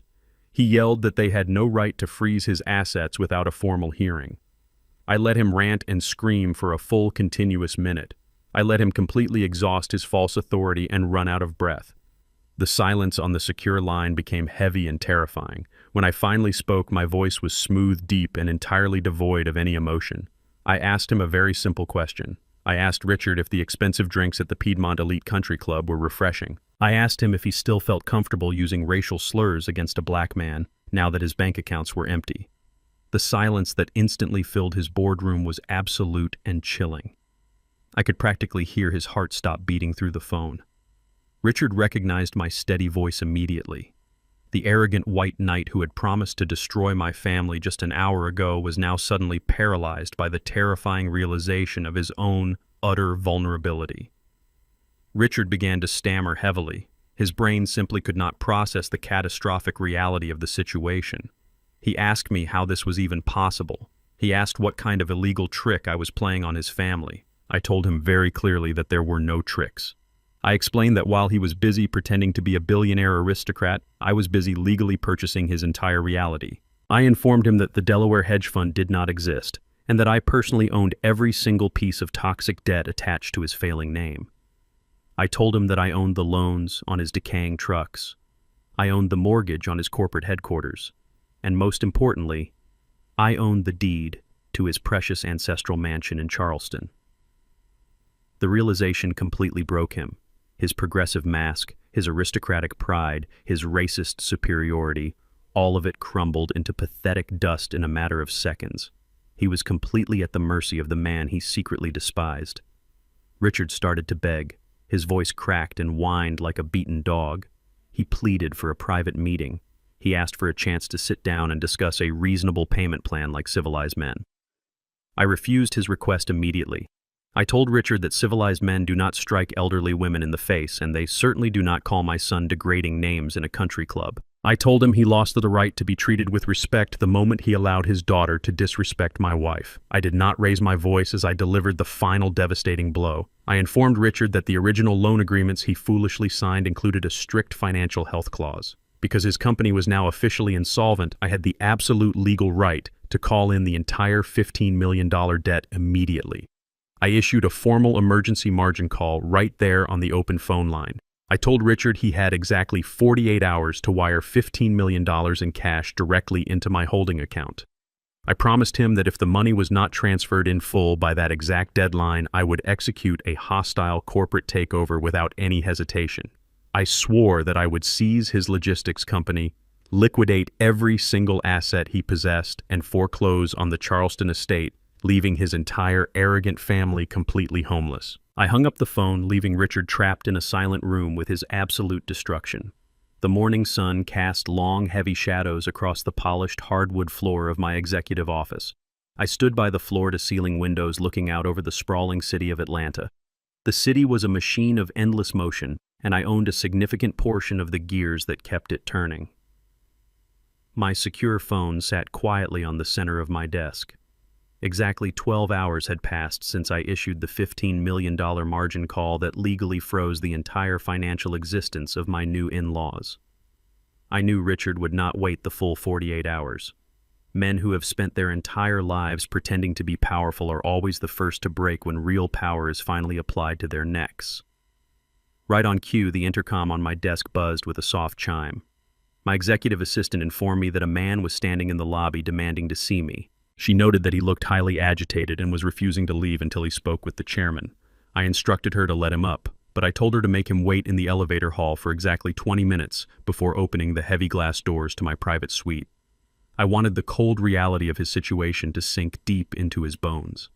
I wanted him to stare at the expensive modern art and the silent marble walls of my empire and realize that he was nothing more than a beggar standing outside the gates. When the glass doors finally opened, Richard practically stumbled into my office. The visual transformation was absolutely staggering. The arrogant white aristocrat who had stood in the country club less than a day ago barking racial slurs and threatening to destroy my legacy was completely gone. He looked like a man who had aged 10 years in a single night. His expensive tailored suit was wrinkled and stained with sweat. His tie was pulled loose and the top button of his collar was ripped open. His face was pale and covered in a thick layer of nervous perspiration. His hands shook violently as he clutched a leather briefcase to his chest as if it were a shield. He stopped a few feet away from my desk, breathing heavily. He looked around the massive room, taking in the sheer scale of the wealth he had foolishly tried to challenge. I did not offer him a seat. I did not offer him a glass of water. I simply remained standing behind my desk, folding my hands together and waiting for him to speak. Richard swallowed hard and tried to stand up straight, attempting to summon whatever tiny fraction of old money dignity he had left. He opened his mouth, but the booming, confident voice he used to command his country club friends had completely vanished. Instead, a pathetic, trembling whisper came out. He addressed me by my first name, trying to force a sense of familiar equality that absolutely did not exist. He told me that there had been a terrible misunderstanding between our families. He blamed the stress of the wedding and the emotional toll of the day for the harsh words he had used against my son. He actually tried to smile a sickly, desperate expression that made him look even more pathetic. He took a step closer and placed his hands flat on my desk. He begged me to look at the situation reasonably. He explained that his logistics company employed hundreds of people and that calling in the $15 million loan immediately would force him into total liquidation. He talked about his ancestral home in Charleston, the estate that had been in his family for 4 generations. He told me that if the bank foreclosed on that property, his wife would have a nervous breakdown and his social standing would be permanently destroyed. He pleaded with me man to man to extend the grace period on the loan. He promised to pay me back every single cent with maximum interest if I just gave him 6 months to restructure his failing business. I let him talk. I let him spill his desperate excuses and his empty promises all over my desk. I watched him throw away every ounce of his supposed aristocratic superiority just to save his own skin. When he finally ran out of words, he stood there panting, waiting for me to show him the mercy he had so brutally denied my family. I did not raise my voice. I did not show a single trace of anger or vindictive joy. The most terrifying thing a powerful man can do is remain completely empty of emotion. I looked Richard directly in the eyes and told him that his logistics company was a rotting corpse, and his family legacy was an illusion built on debt. I told him that $15 million was the amount of money my holding company generates in a single fiscal quarter. The money meant absolutely nothing to me, but I knew it was the only oxygen keeping him alive. I informed him that I was not going to forgive the debt. I was not going to give him a 6-month extension. However, I told him I would halt the immediate liquidation of his company and stop the foreclosure on his Charleston estate under one very specific and non-negotiable condition. Richard's eyes widened with a desperate glimmer of hope. He nodded aggressively, telling me he would agree to absolutely anything. He said he would sign over company shares or give me a seat on his board of directors. He was completely willing to sell his soul to keep his superficial lifestyle intact. I shook my head slowly. I told him I did not want his failing company, and I certainly did not want to sit in a room with his racist friends. I told him the price of his financial survival was his daughter. Richard froze, the color completely draining from his face once again. I laid out the absolute terms of the cold deal. I told him that within the next 24 hours, Sutton was going to sit down in front of a high-definition camera. She was going to record a new video and post it to every single social media platform she possessed. In that video, she was going to publicly confess that her previous claims were complete lies. She was going to admit to the entire world that she snorted cocaine in the bridal suite, that she married my son solely to exploit his supposed trust fund, and that she was the one who violently assaulted my 74-year-old wife in an unprovoked attack. But the public confession was only the first half of the ultimatum. I reached into my desk drawer and pulled out a thick stack of legal documents my corporate lawyers had prepared that very morning. I dropped the heavy papers onto the desk with a loud thud. I told Richard that after Sutton posted the video, she was going to sign these exact papers. It was a comprehensive legal annulment and a total waiver of marital rights. The document stated that Sutton acknowledged the marriage was contracted under fraudulent pretenses. It stripped her of any legal right to claim spousal support, alimony, or any division of assets whatsoever. She would leave the marriage with exactly what she brought into it, which was absolutely nothing. I looked Richard up and down, observing the profound moral cowardice hiding behind his expensive suit. I told him that if Sutton executed the public confession and signed the annulment without a single modification, I would restructure his $15 million corporate debt into a manageable 10-year payment plan. He would keep his company and he would keep his precious mansion. But if she refused, or if he tried to negotiate a single comma on those legal papers, I would press the button and wipe his entire bloodline off the financial map before the sun went down. The choice was incredibly simple, but devastatingly cruel. Richard had to choose between his own financial survival and his daughter's public destruction. If he forced her to confess, Sutton would face severe legal consequences and total social exile. Her reputation would be permanently ruined. But if he protected her, he would lose his wealth, his status, and his home. I watched the internal battle play out across his sweating face. It lasted exactly 10 seconds. Old money greed is a cancer that destroys loyalty. Richard did not argue. He did not try to defend his daughter or protect her future. He simply reached out with a trembling hand and pulled the thick stack of annulment papers toward his chest. He looked at me with hollow, defeated eyes and promised me that the video would be posted by noon and the signed papers would be delivered to my lawyer by the end of the day. He turned around and practically ran out of my office, holding the legal documents like a lifeline. I watched him stumble into the elevator, a broken and pathetic man who was rushing off to turn his own family camp into a war zone. He was going to walk into that cheap motel room and force his spoiled daughter to swallow her own poison. The enemy was no longer fighting me. They were now fighting each other for scraps of survival. I sat down in my high-backed leather chair and took a deep breath. The corporate execution had been carried out flawlessly. I packed up my briefcase and told my assistant to cancel my afternoon meetings. I wanted to go home to my wife. I wanted to sit in my quiet garden and drink iced tea, knowing that the cancer had been completely cut out of our lives. My driver took me back to the secure gated estate in Buckhead. The afternoon was warm and peaceful. Josephine was sitting on the back patio reading a book.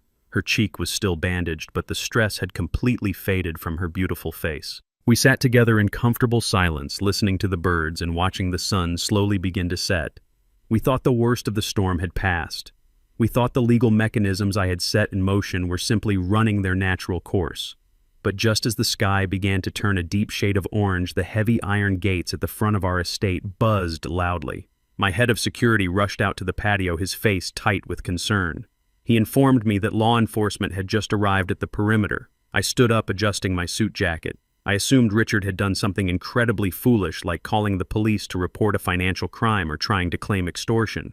I walked calmly through the massive house to the front entrance, expecting to quickly dismiss a confused patrol officer. I pulled the heavy mahogany front door open. Standing on my front porch were two serious-looking police detectives wearing plain clothes and carrying official leather badges on their belts. Their unmarked vehicle was idling in my circular driveway. I looked at the lead detective and asked him how I could help the Atlanta Police Department this evening. The detective did not smile. He reached into his jacket pocket and pulled out a folded piece of official court paper. He looked me right in the eye and stated that he was serving an active felony arrest warrant. My heart beat a fraction faster, but I kept my face perfectly still. I asked him what the charges were. The detective read from the paper stating the charges were felony elder abuse and filing a false police report. But as he unfolded the document and held it out for me to see, I realized the absolute brilliance of what was happening. The warrant was not for me, and it was not for my son. The police had come to my house looking for the bride. The evening air was cooling down, but the tension on my doorstep was thick and heavy. I looked at the lead detective standing on my front porch. He was a tall man with graying hair and a tired expression. His partner was younger and held a small leather notebook. The lead detective told me that he was not there to arrest me, but he had a legal obligation to investigate a very serious formal complaint that had just been filed. He explained that my daughter-in-law Sutton had walked into a police precinct just 3 hours ago. She had sworn under oath and filed a formal police report claiming that I had hired armed thugs to intimidate her and her family. Sutton was truly a fascinating creature of pure delusion. She had realized that her viral social media video was not enough to force my hand. She realized that her father was failing and that she was legally tied to a penniless man. So she decided to double down on her victimhood. She reached into the oldest and most venomous playbook in American history. She decided to weaponize the police against a wealthy black man. She thought her tears and her fragile white aesthetic would automatically make her the victim in the eyes of the law. She thought the police would break down my doors, drag me out in handcuffs, and force me to settle her massive lawsuit just to avoid a criminal trial. I did not act offended. I did not raise my voice or accuse the detectives of racism. When you know you hold the absolute truth in your hands, you do not need to be defensive. I simply stepped back and opened my heavy mahogany front door wider. I invited the detectives to step inside my home. I told them that the evening chill was setting in and that it was much better to discuss these serious allegations over a fresh cup of coffee. The younger detective looked surprised by my calm demeanor, but the older detective simply nodded and stepped over the threshold. I led them through the grand foyer of my estate. Their heavy boots echoed softly against the polished marble floors. I guided them into my private study, a large room lined with floor-to-ceiling mahogany bookshelves and filled with the scent of old paper and expensive leather. I asked them to take a seat on the comfortable leather sofa opposite my massive desk. I walked over to a small silver serving tray sitting on a side table. I poured 3 cups of dark roasted coffee from a thermal carafe. I handed a cup to each detective and sat down in my high-backed chair.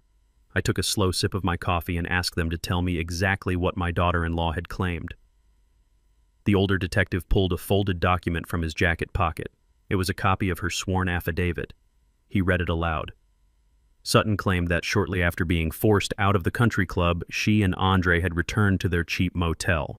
She alleged that 2 large, unidentified men had banged aggressively on their motel door claiming to work for me. She stated that these men possessed firearms and had threatened to cause her severe bodily harm if she did not immediately drop her $10 million lawsuit. Furthermore, she doubled down on her original lie. She swore under penalty of perjury that Josephine had brutally attacked her in the bridal suite and that the incident in the ballroom was merely her trying to defend herself from a violent elderly woman.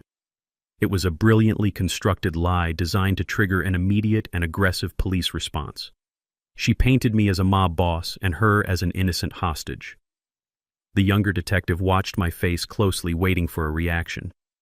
He was waiting for me to panic or to aggressively deny the charges. I placed my coffee cup down on the wooden coaster resting on my desk. I leaned back in my chair and let out a soft, genuine sigh. I told the detectives that it is a profound tragedy when the legal system is manipulated by a desperate person trying to hide their own criminal behavior. I opened the top drawer of my desk. I reached inside and pulled out a small, sleek silver USB drive. I placed it gently on the center of the dark wood surface. I looked at the lead detective and explained that my real estate empire is built on absolute security. I told him that I do not simply rent out luxury venues. I own them entirely. And because I host events for some of the most powerful corporate entities in the world, every single square inch of my properties is equipped with state-of-the-art military-grade surveillance technology. I explained that the cameras do not just record high-definition video, but they also capture crystal-clear enhanced audio. I picked up the remote control from my desk and pointed it at the wall opposite the leather sofa. A massive flat-screen monitor seamlessly descended from a hidden panel in the ceiling. I stood up, picked up the silver USB drive, and walked over to the media console. I plugged the drive into the port and selected the primary video file. I turned back to the detectives and told them that I did not hire any thugs to visit Sutton at her motel.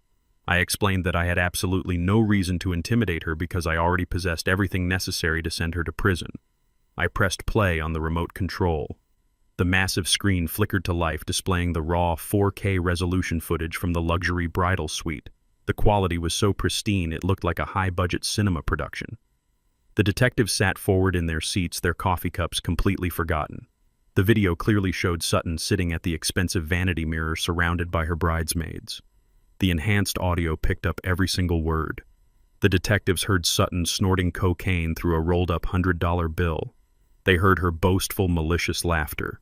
They heard her explicitly detail her fraudulent plan to marry Andre solely to divorce him a year later and steal half of his supposed $50 million trust fund. The older detective frowned, pulling out a pen and beginning to take rapid notes. But the video was not over. The footage showed the exact moment my wife Josephine opened the door and walked into the suite. The cameras captured the quiet dignity of my wife as she placed the velvet jewelry box on the table. The audio captured her firm but polite request for Sutton to leave the estate immediately to avoid a public scandal over her drug use. The footage clearly showed that Josephine never raised her hand, never raised her voice, and never made a single threatening gesture. It showed Sutton panicking, her face twisting into an ugly mask of pure hatred as she realized her massive payday was evaporating. I paused the video and looked at the detectives. I told them that the bridal suite was just the prologue. I switched to the second file, which contained the synchronized feeds from the grand ballroom. The screen split into 4 different camera angles, providing a complete and undeniable view of the entire wedding reception. The video showed Josephine standing quietly near the edge of the dance floor holding a glass of cider. Then it showed Sutton marching aggressively across the marble floor, pushing past her own guests with violent intent. The detectives watched in absolute silence as the high-definition camera zoomed in on the confrontation.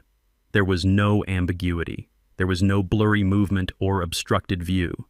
The video clearly captured Sutton raising her hand and delivering a brutal, unprovoked slap directly to my wife's face. The audio caught the sharp, sickening crack of skin hitting skin, followed by the sound of Josephine's expensive glasses shattering against the floor. The microphone suspended above the chandelier perfectly captured Sutton screaming her venomous command to "Get out of here, old woman." But the most damning piece of evidence came just a few seconds later.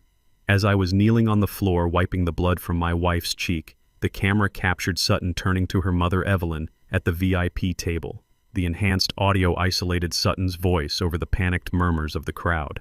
The detectives clearly heard Sutton whisper to her mother that she was going to call the police and claim the old bitch attacked her first, so they could sue me for millions. It was premeditated, malicious, and entirely undeniable. I pressed the stop button on the remote control. The massive screen went completely black. The sudden silence in my study was heavy and absolute. I walked back to my desk and sat down in my leather chair. I picked up my coffee cup and took another slow sip. I looked at the 2 men sitting on my sofa. They were seasoned law enforcement officers who had likely seen every type of liar and manipulator the city of Atlanta had to offer. But they were visibly stunned by the sheer brazen audacity of the young white woman who had just sat in their precinct and lied to their faces. The older detective closed his leather notebook and let out a long, slow breath.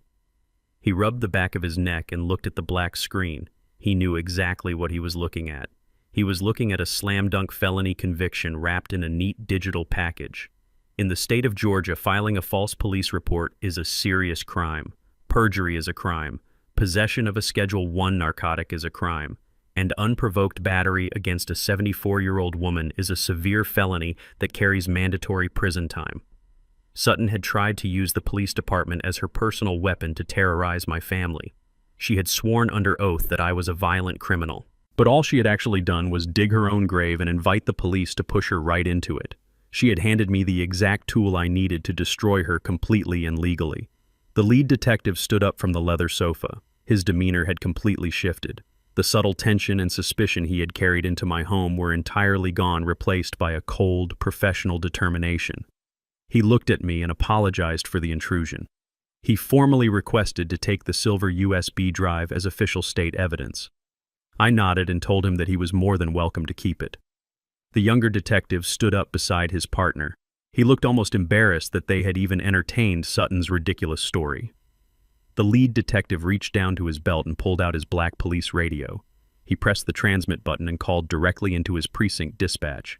His voice was loud and clear, echoing off the mahogany walls of my quiet study. He informed dispatch that the intimidation complaint filed by Sutton was entirely fabricated. He formally requested that the investigation into my family be closed immediately. But he did not stop there. He instructed dispatch to locate a judge right now to sign an emergency arrest warrant.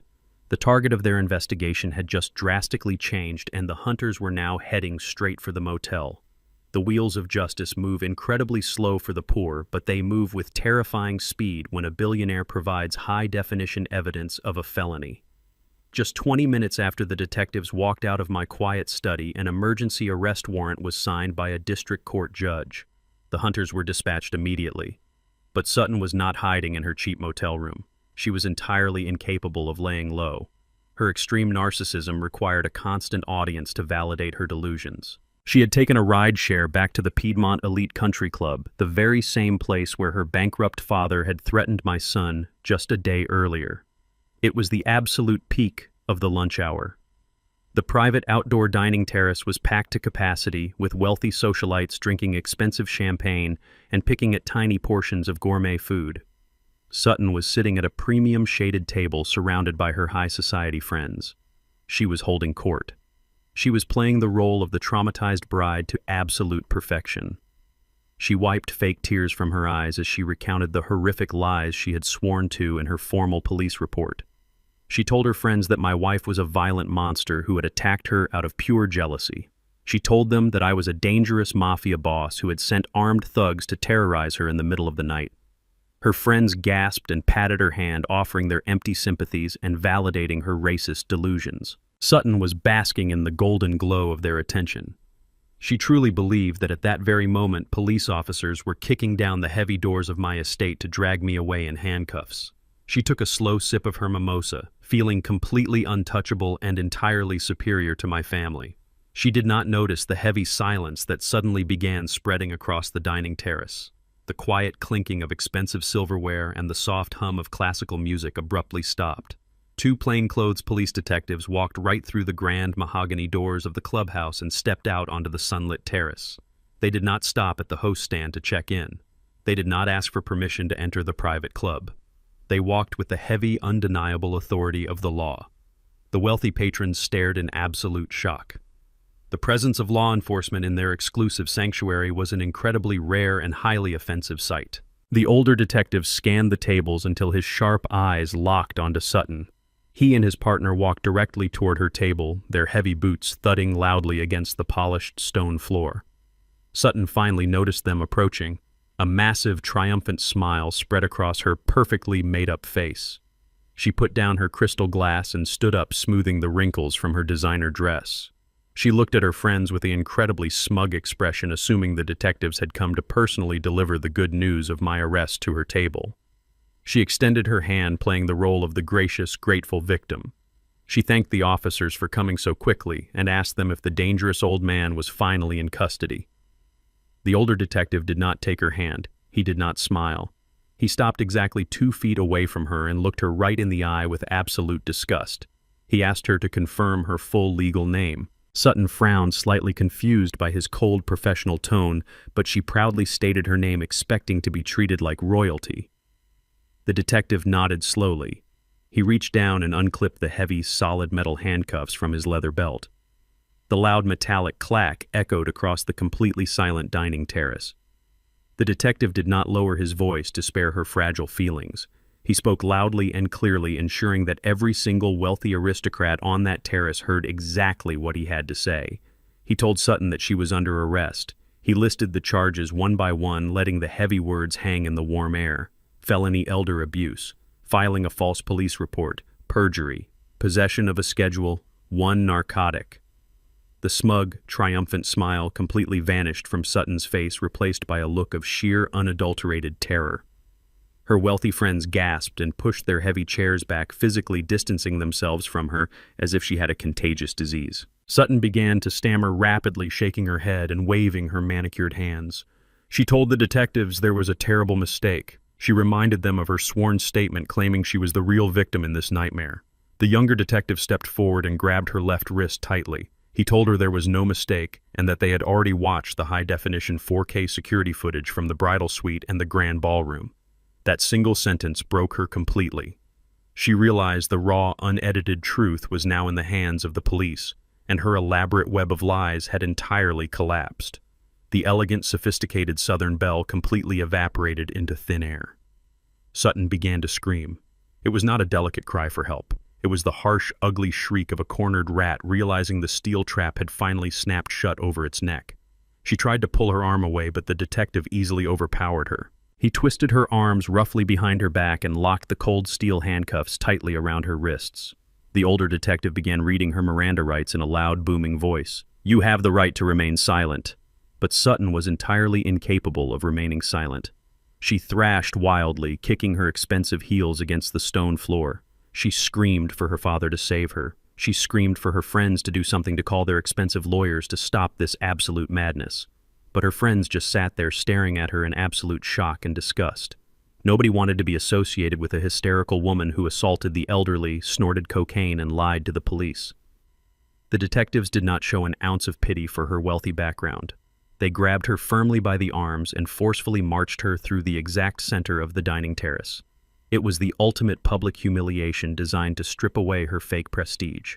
The wealthy elite of Atlanta watched in absolute silence as the supposed Princess of Charleston was paraded through the country club looking like a feral animal. Her expensive designer dress was twisted, her perfectly styled hair was a tangled mess, and black mascara was running heavily down her cheeks. She kicked and sobbed, begging the officers to let her go, claiming she was from a good family and did not belong in a dirty jail cell. They ignored her desperate pleas. They pushed her through the mahogany doors, dragging her out of the luxurious clubhouse and into the bright, harsh sunlight of the front parking lot. Andre was standing in the parking lot, having just arrived in another cheap rideshare vehicle. He had come to the club to beg Sutton for forgiveness, to try and somehow salvage his broken, pathetic marriage. He thought he could apologize and fix things. But as he stepped out of the battered sedan, he froze completely. He watched the heavy glass doors of the clubhouse burst open. He watched two large detectives drag his screaming wife out into the parking lot. He listened to her swearing and thrashing, sounding absolutely deranged. The pristine, flawless image of the aristocratic white woman he had blindly idolized completely shattered into a million jagged pieces. He finally saw her for exactly what she was. She was a vicious, manipulative criminal who had thrown away everything for her own toxic greed. He stood paralyzed behind a parked car, watching as the detectives shoved her forcefully into the back of an unmarked police cruiser. They slammed the heavy door shut, cutting off her hysterical screams. The cruiser sped out of the country club parking lot, leaving a heavy cloud of dust floating in the air. Andre stood entirely alone in the quiet parking lot, his heart pounding violently against his ribs.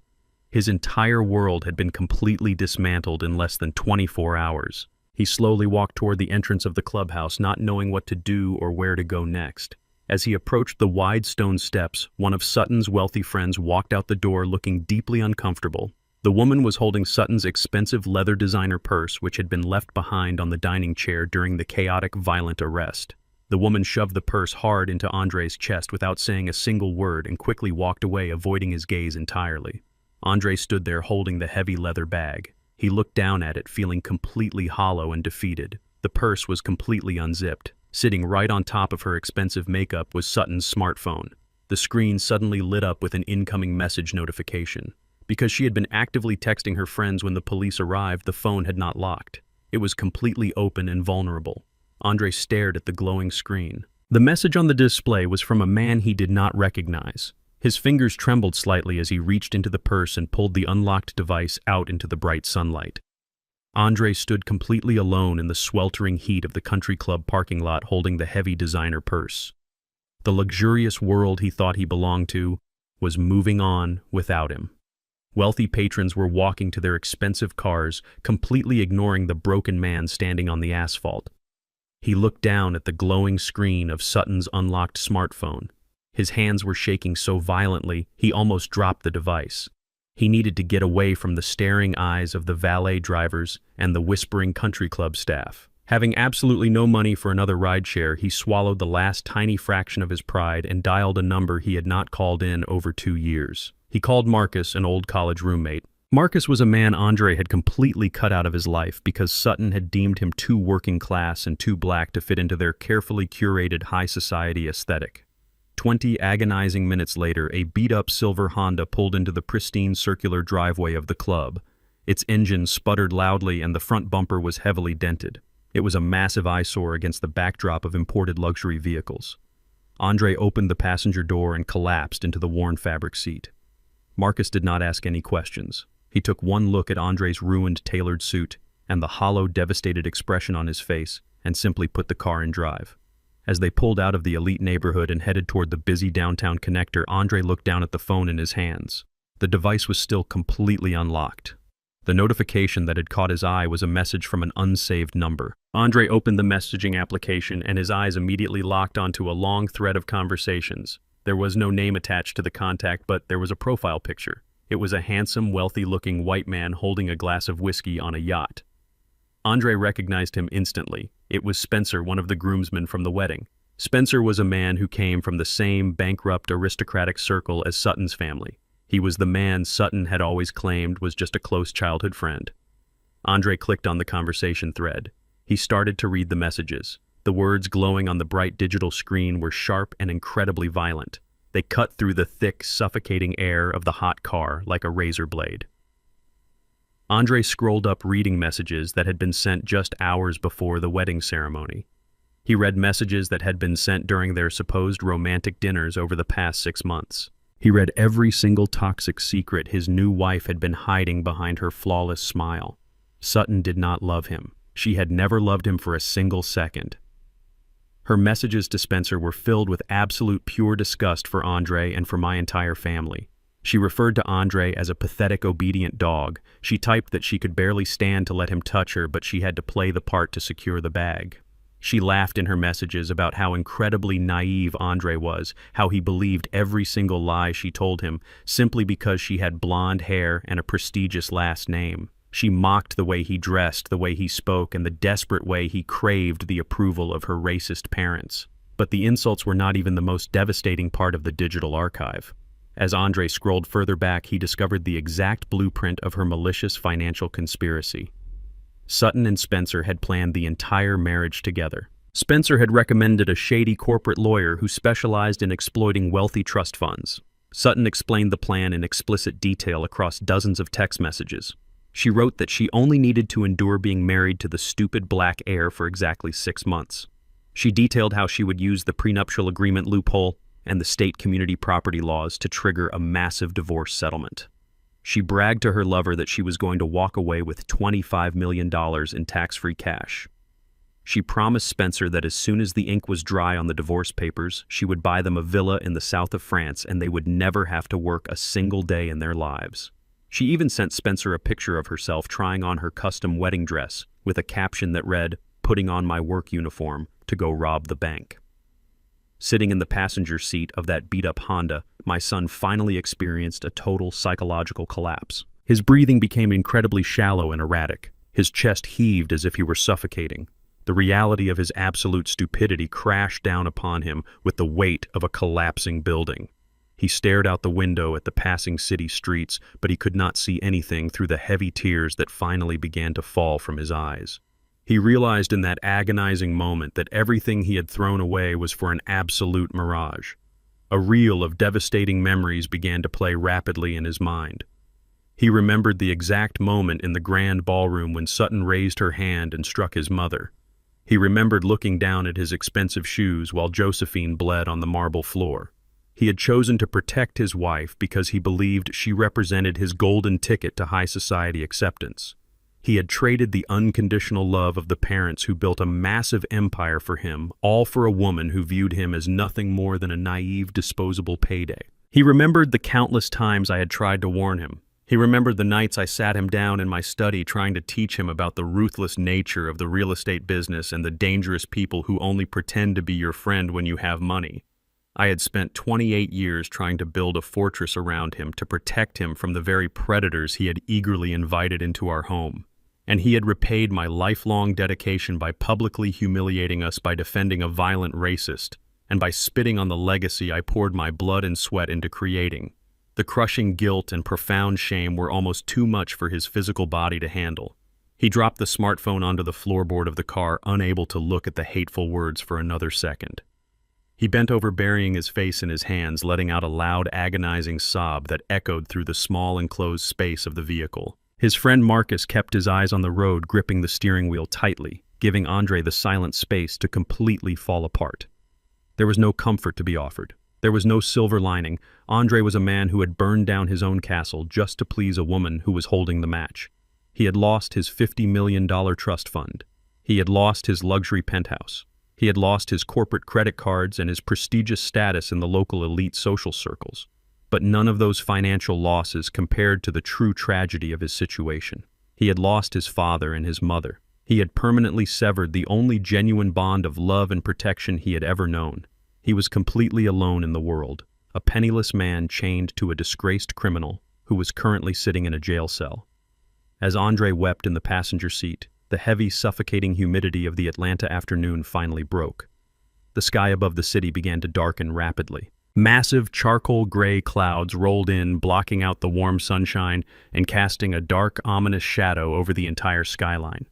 The temperature dropped significantly in a matter of minutes. A sudden, violent gust of wind shook the small car, rattling the windows and blowing debris across the highway. Then the rain began to fall. It was not a gentle southern shower. It was a massive torrential thunderstorm. The heavy raindrops hit the metal roof of the Honda, sounding like thousands of tiny hammers. A brilliant flash of lightning tore across the dark sky, followed instantly by a deafening crack of thunder that seemed to shake the very foundation of the earth. The storm was a perfect reflection of the absolute chaos and destruction that had consumed his life over the past 24 hours. Andre slowly lifted his head from his hands. His eyes were red and swollen, his face wet with tears. He looked out the passenger window, watching the heavy rain wash down the glass, blurring the lights of the city. A desperate, irrational thought began to take root in his broken mind. He believed that if he could just see me face to face, if he could just explain the depth of Sutton's betrayal and show me the text messages on the phone, I would magically forgive him. He wanted to revert to being a little boy running back to his father to fix his massive mistakes. He completely forgot the cold, unforgiving look in my eyes when I walked out of the corporate boardroom. He forgot the absolute finality of the morality clause.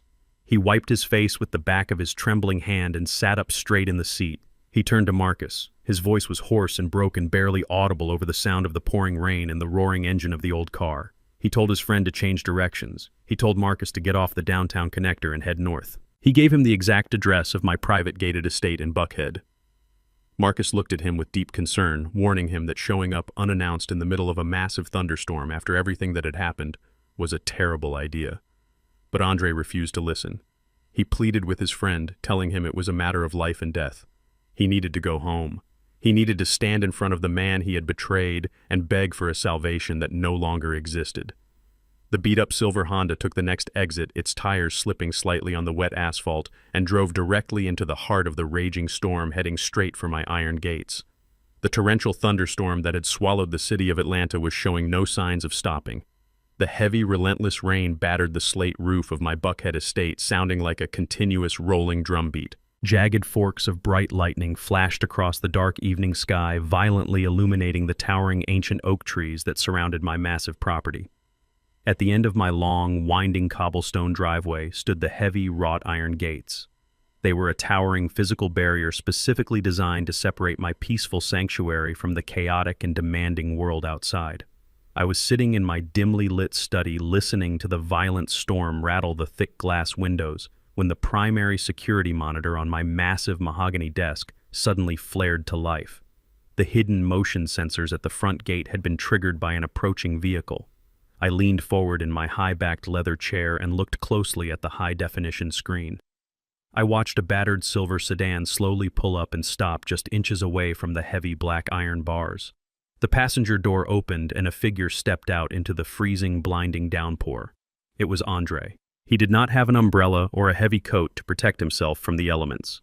He was wearing the exact same ruined designer suit he had worn to the country club earlier that afternoon. The heavy rain instantly soaked through the expensive thin fabric, pressing it flat against his shivering skin and ruining his expensive leather shoes in the deep puddles forming on the asphalt. He walked unsteadily toward the towering iron gates, gripping the wet, slick metal bars with both of his bare hands. He slowly tilted his head back and looked directly up at the primary security camera mounted high on the stone pillar. The small red light on the camera housing indicated that it was actively recording and broadcasting a live feed directly into my quiet study. Andre knew I was sitting at my desk. He knew I was watching his every move. He pressed his wet face against the cold iron bars and began to speak. The highly sensitive external microphones picked up the sound of his voice, cutting clearly through the heavy white noise of the falling rain and the distant rumble of thunder. He started by calling me Dad, a deeply personal word he had barely used with any real genuine affection in several years. His voice was trembling violently, breaking under the immense weight of his total despair. He told the camera that he had made a terrible, catastrophic mistake. He said he finally saw the absolute truth about the woman he had blindly married. He confessed to the camera that he had found her unlocked smartphone in her abandoned purse and read all the horrific toxic text messages she had sent to her secret lover. He cried out that she had meticulously planned to rob our family from the very beginning and that she had never loved him for a single second.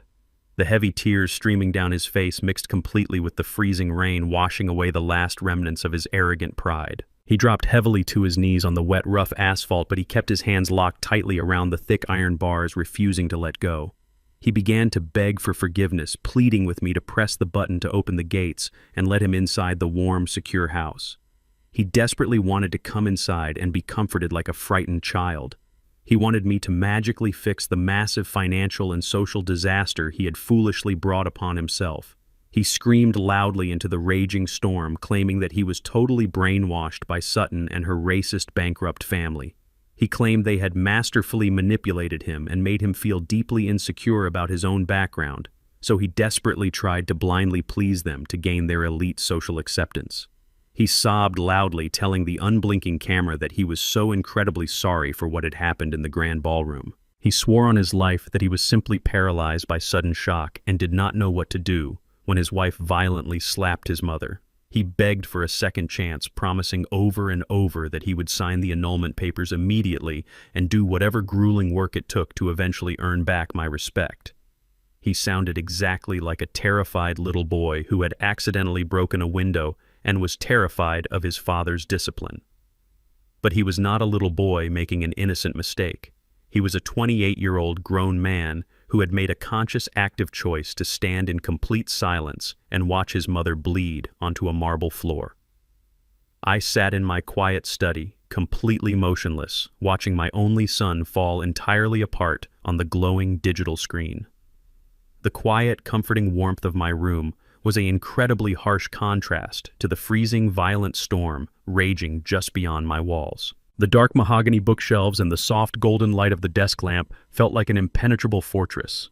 I did not feel a sudden, overwhelming surge of paternal sympathy. I did not feel the natural parental urge to run out into the freezing rain and wrap a heavy, warm coat around his shivering, shaking shoulders. That specific version of me, the loving father who had constantly shielded his son from the cold, harsh realities of the world and paid for all his mistakes, had completely died the moment the wedding reception was locked down. The man sitting in the leather chair right now was simply the ruthless architect of an empire protecting his secure borders from a known liability. As I watched Andre sob uncontrollably into the camera, the heavy wooden door of my study softly clicked open. Josephine walked quietly into the room. She was wearing a thick, elegant cashmere sweater and holding a warm, steaming cup of herbal tea. The crisp white medical bandage on her right cheek was a bright, stark contrast against her beautiful, flawless dark skin. She walked slowly over to my desk and looked down at the bright security monitor. She saw the son she had carried in her own womb kneeling in the wet dirt, begging the camera for a salvation that simply no longer existed. I looked up at her calm face, fully expecting to see tears or a brief moment of maternal weakness. But Josephine was incredibly, remarkably strong. The deep, agonizing pain of the betrayal had already scarred over within her, hardening into a profound sense of permanent closure. She carefully set her porcelain teacup down on the wooden coaster and stepped closely behind my chair. She placed her warm, steady hands on my shoulders, giving them a gentle, reassuring squeeze of total solidarity. She did not ask me to press the button to open the heavy gates. She did not ask me to go out into the storm and forgive him for his cowardly sins. She simply looked at the digital screen with a quiet, sorrowful acceptance of reality. We both inherently knew that letting him back into the family estate would not be an act of genuine love. It would be a foolish act of enabling weakness that would only teach him that his horrible cowardice had no real lasting consequences. Some bridges simply cannot be carefully rebuilt once they have been intentionally burned down to ashes. I reached out and placed my large hand directly over Josephine's, holding her fingers tightly against my shoulder. I looked back at the glowing monitor. Andre was still violently crying, his wet forehead resting heavily against the cold iron bars. The storm outside was growing even more intense, the wind howling loudly through the ancient trees and shaking the camera housing. It was finally time to give him his absolute final answer. It was time to completely and permanently sever the financial and emotional tether so he could finally learn how to survive and stand on his own 2 feet in the real world. I leaned forward slightly and pressed my index finger firmly against the heavy silver intercom button located on my desk console. A soft, sharp electronic chime immediately echoed from the powerful external speakers mounted on the stone pillars out in the rain. Andre heard the chime and instantly stopped crying. He jerked his wet head up, looking directly into the glowing camera lens with wide, desperate eyes. He held his breath, completely ignoring the freezing rain, waiting eagerly for me to tell him that the gates were finally opening. He desperately waited for the heavy iron to swing inward and welcome him back into his luxurious, unearned life of extreme privilege. I spoke directly and clearly into the sensitive desk microphone. My deep voice was incredibly calm, perfectly smooth, and entirely devoid of any lingering anger or underlying hatred. The powerful external speakers amplified my steady words, projecting them clearly and dominantly over the deafening, chaotic sound of the raging thunderstorm. I told him that an apology entirely driven by the sudden loss of a massive trust fund is not a real apology at all. I told him that realizing his beautiful wife was a manipulative criminal only after she lost her own wealth did not suddenly make him an innocent victim. It only made him a pathetic, useful fool. He opened his mouth to quickly argue, to desperately beg me just one more time to listen to his excuses, but I absolutely did not give him the chance to speak. I delivered the absolute final verdict with the cold, heavy precision of a Supreme Court judge handing down an inescapable life sentence. I said a man who watches his mother bleed is no son of mine. Walk away. I lifted my finger and released the heavy silver button, instantly cutting off the microphone connection and plunging the intercom back into silence. Andre stared at the camera lens, his bloodshot eyes wide with absolute pure horror. He fully realized in that exact terrifying second that my cold decision was final, absolute, and completely irreversible. There would be absolutely no second chances given tonight or ever again. There would be no warm, dry blankets or hot meals waiting for him inside the safety of the mansion. He was completely, formally, and permanently exiled from the family empire. I reached out and firmly flipped the heavy metal toggle switch on the security console. The power to the external front gate camera was instantly completely severed. The live video feed on my desk monitor flickered once and went completely pitch black. The digital connection between us was permanently erased, leaving nothing but a dark screen. The glowing blank monitor reflected only the quiet, peaceful interior of my warm study. Josephine leaned down and softly kissed the top of my head, a beautiful silent gesture of unbreakable solidarity and absolute marital unity.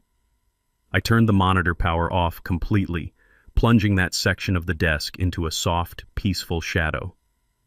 Outside the heavy iron gates, the battered silver Honda remained idling in the pouring rain, waiting patiently to carry a broken, penniless man back to the harsh, unforgiving reality of the real world he now had to navigate completely alone. Inside the warm, impenetrable fortress of my estate, the deeply personal, emotional chapter of this terrible tragedy was officially firmly closed forever. I gently let go of Josephine's warm hand and opened the deep bottom drawer of my heavy oak desk. I pulled out 3 incredibly thick binders entirely filled with corporate legal filings, banking records, and hostile takeover blueprints. The personal painful betrayal had been handled and the emotional rot had been completely amputated from our lives. But the massive corporate war was certainly not over yet. Richard was still desperately scrambling, trying to somehow save his failing logistics empire, and Sutton was currently sitting shivering in a cold concrete holding cell, waiting for her high-priced lawyers to try and build a pathetic defense. I opened the first heavy binder and picked up my expensive gold fountain pen. The time for quiet sorrow and family reflection was completely finished. It was time for the absolute corporate execution to resume. The massive, relentless legal machinery was officially starting up its heavy gears, entirely ready to grind my arrogant enemies into absolute fine dust. 48 hours is a very generous amount of time for a man who claims to be a powerful aristocrat to raise $15 million. I sat in my private office on the morning the deadline was set to expire. The sun was rising over the city of Atlanta, casting a bright golden light across my heavy oak desk. I had instructed my wealth management team to monitor the proxy hedge fund accounts with absolute precision. We watched the digital ledgers as the hours slowly ticked down. I knew Richard was spending every waking second running from bank to bank, begging his wealthy country club friends for emergency loans. I knew he was sitting in luxurious private lounges, sweating through his expensive suits, pleading with men who used to respect him. But high society is a ruthless ecosystem. The moment the scent of blood hits the water, the other sharks do not offer you a life raft. They simply circle you and wait for you to drown. Richard was learning that his prestigious last name and his pale skin could not magically generate cash when his actual corporate value was absolutely zero.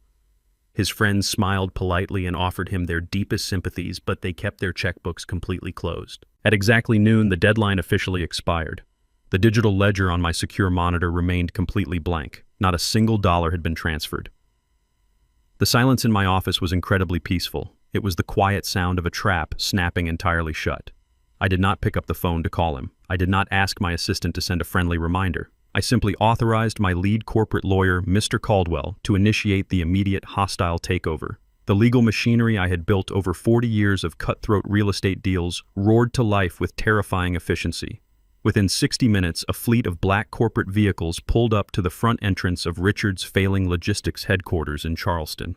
Mr. Caldwell walked through the glass doors flanked by 4 heavily armed private security contractors and 2 forensic accountants. They did not wait in the lobby. They marched directly into the executive boardroom where Richard was sitting with his head buried in his hands.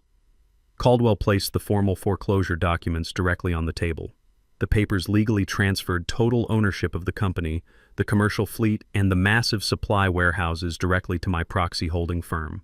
The forensic accountants immediately moved to the server room to freeze all digital operations while the security team secured the physical assets. Richard did not even try to fight. He was completely broken. The security contractors stood behind his chair and politely asked him to empty his pockets. They confiscated his corporate phone, his company credit cards, and the keys to his luxury executive vehicle. Then they escorted the man who had called my son a street rat right out the front door of his own building. He was forced to walk past hundreds of his own employees carrying a single cardboard box filled with cheap office supplies. The dispatchers and the warehouse workers watched in stunned silence as the arrogant owner was paraded out like a common thief. He had to call a cheap local taxi to take him home because he no longer owned the car he drove to work. The absolute humiliation was profound and thoroughly deserved, but taking his failing business was only the first necessary step of the execution. The logistics company was merely the engine that funded his arrogance. The true source of his incredibly toxic pride was the massive ancestral mansion located in the most exclusive historical district of Charleston. It was a sprawling colonial estate with towering white pillars, ancient oak trees, and a dark history built entirely on the suffering of my ancestors. Richard and Evelyn used that house as a physical monument to their supposed genetic superiority. They hosted lavish parties in the grand gardens, looking down on anyone who did not possess their specific pedigree. They firmly believed that the house made them untouchable. They were entirely wrong. By 4 o'clock in the afternoon, the local county sheriff arrived at the wrought iron gates of the Charleston estate holding a court-ordered eviction notice. The mortgage default was absolute and the property was now legally registered under my name. The sheriff knocked heavily on the grand wooden door. Evelyn answered, wearing her signature pearl necklace and a silk robe, holding a glass of expensive wine. When the sheriff handed her the official eviction papers and told her she had exactly 2 hours to vacate the premises, she completely collapsed onto the porch, dropping her glass. It shattered across the pristine stones, just like the glasses Sutton had broken on my wife's face. Richard arrived in his cheap taxi just in time to see his hysterical wife being told to pack her bags by armed law enforcement. They were forced to stuff their expensive clothes into black plastic trash bags and cheap suitcases, crying openly on the pristine front lawn. Their wealthy neighbors stood on their own massive porches, watching in absolute horrified silence.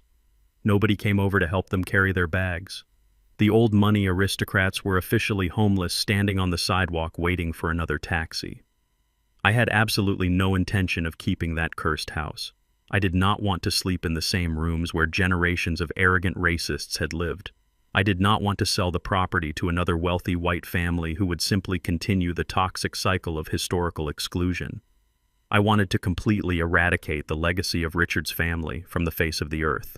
I wanted his name to be permanently erased from the high society history books he loved so much. I instructed my legal team to immediately draft a deed of total transfer. Before the sun even went down that evening, the majestic Charleston estate was officially donated to a massive nonprofit organization based in Atlanta. The organization specialized in providing housing education and intense professional mentorship to at-risk Black youth from the inner city. I funded a massive permanent endowment to completely renovate the colonial mansion and turn it into a sprawling state-of-the-art community center. The grand ballroom where Evelyn used to host her exclusive elitist parties was going to be transformed into a modern computer laboratory for young Black teenagers. The pristine, manicured gardens where Richard smoked his expensive cigars were going to be converted into an agricultural learning center and a community greenhouse. The towering white pillars of the estate would no longer represent old money oppression and inherited racism. They would represent the absolute triumph of the people Richard and his family had always desperately tried to keep at the bottom of the social hierarchy. The historical plaque by the front gate bearing his family name was ordered to be immediately removed and destroyed. When the local news outlets published the massive story about the charitable donation the following morning, the humiliation for Richard's family became absolute and permanent. It was the ultimate psychological destruction. He had lost his daughter to the criminal justice system. He had lost his business to his own financial incompetence.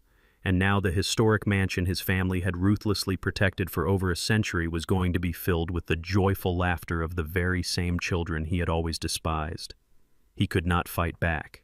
He had absolutely zero legal recourse and absolutely zero money to hire a defense attorney. He and his wife were forced to move into a tiny rented apartment on the miserable outskirts of the city, living entirely off the remaining scraps of Evelyn's depleted personal savings. They were completely exiled from the country club. Their wealthy friends officially stopped answering their phone calls, pretending they had never even met them. The social isolation was profound and absolutely suffocating. Richard had finally learned the most painful lesson of his entirely worthless life. He learned that true power does not come from the color of your skin or the history of your last name.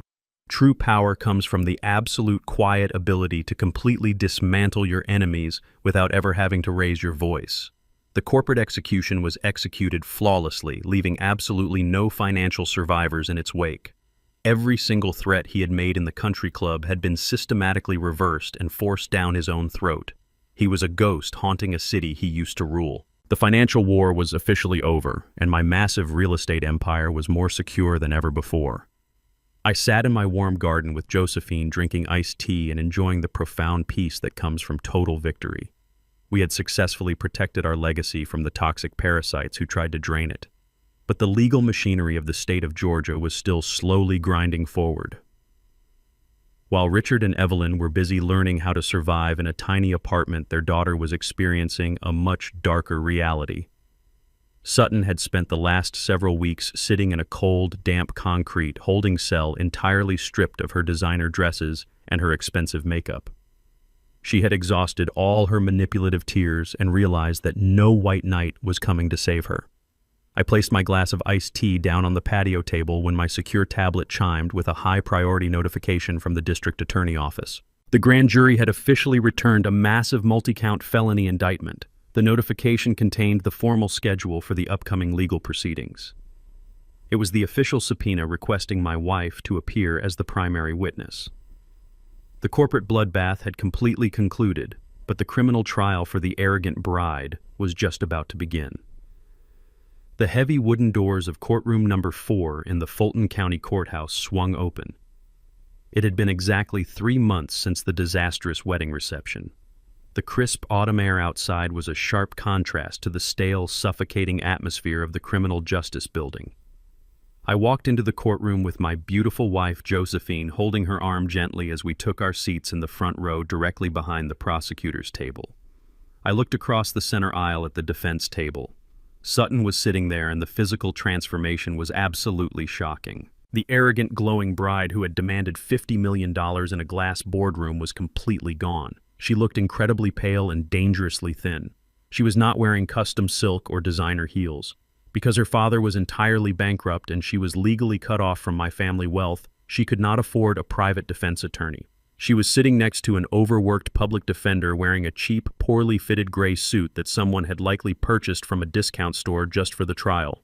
Her blonde hair had lost its expensive shine, and her hands trembled constantly as she stared down at the scratched wooden table. The trial began, and it quickly became apparent how desperate her situation truly was. Her public defender stood up to deliver the opening statement. He was a tired man carrying a massive stack of manila folders, clearly overwhelmed by his caseload. He tried his absolute best to weave a narrative of sympathy for his client. He could not deny the assault because the video evidence was entirely public and undeniable. Instead, he attempted to argue a state of temporary insanity. He told the jury that Sutton was a fragile young woman suffering from severe psychological distress caused by the overwhelming pressure of planning a high-society wedding. He claimed she experienced a sudden, devastating mental break and lost complete control of her bodily functions. He actually tried to argue that the toxic environment of my wealthy family had pushed her over the edge and that she was not in her right mind when she struck my wife.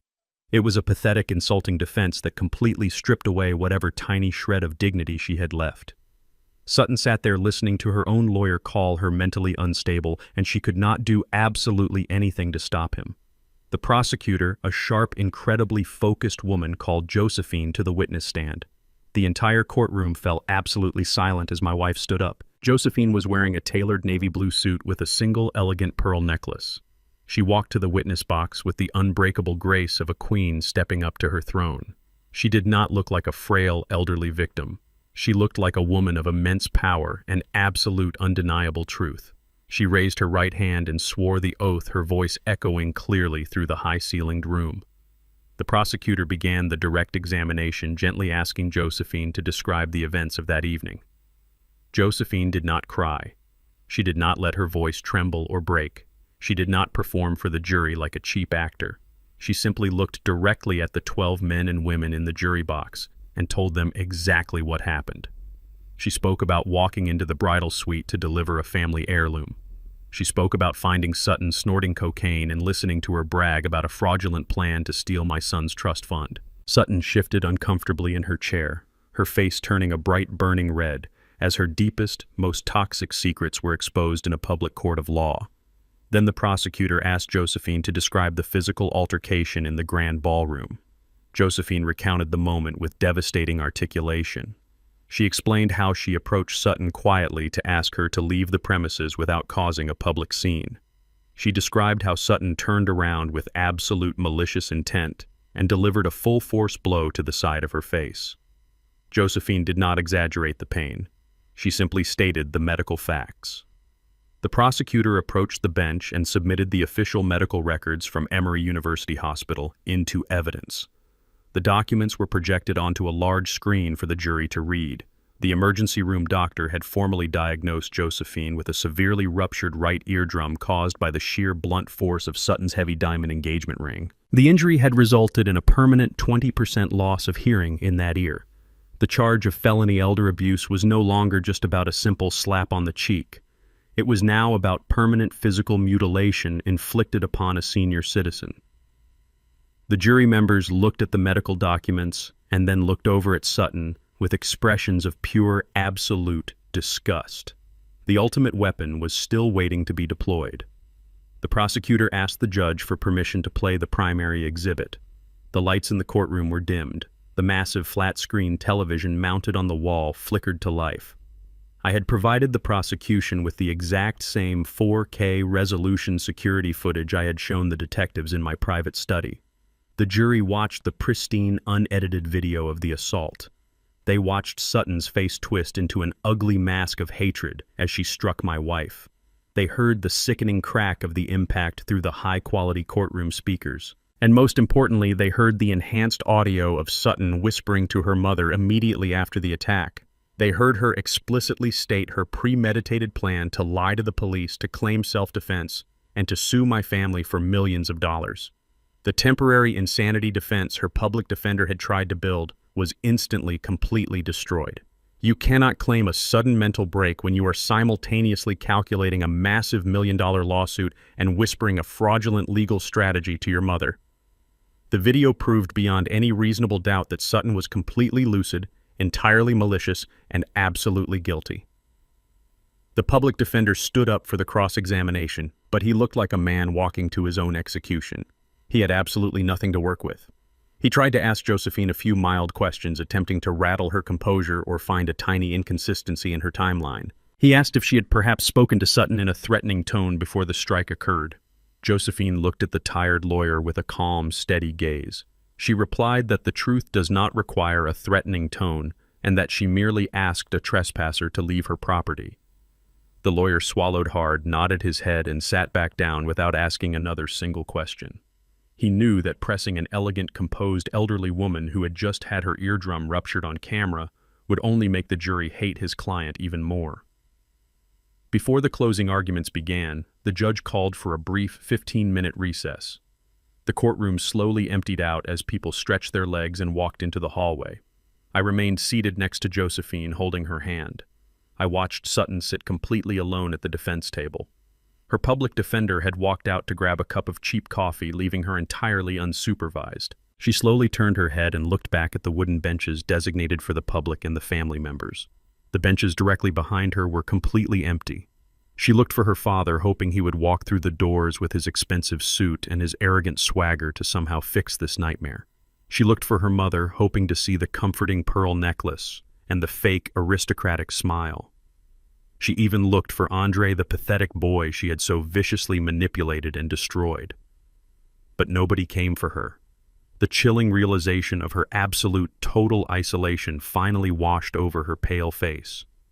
The old money prestige she had wielded like a heavy weapon her entire life had completely evaporated, leaving her with absolutely nothing but the terrifying reality of a cold prison sentence.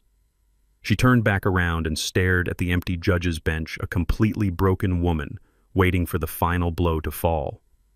The trial moved incredibly fast.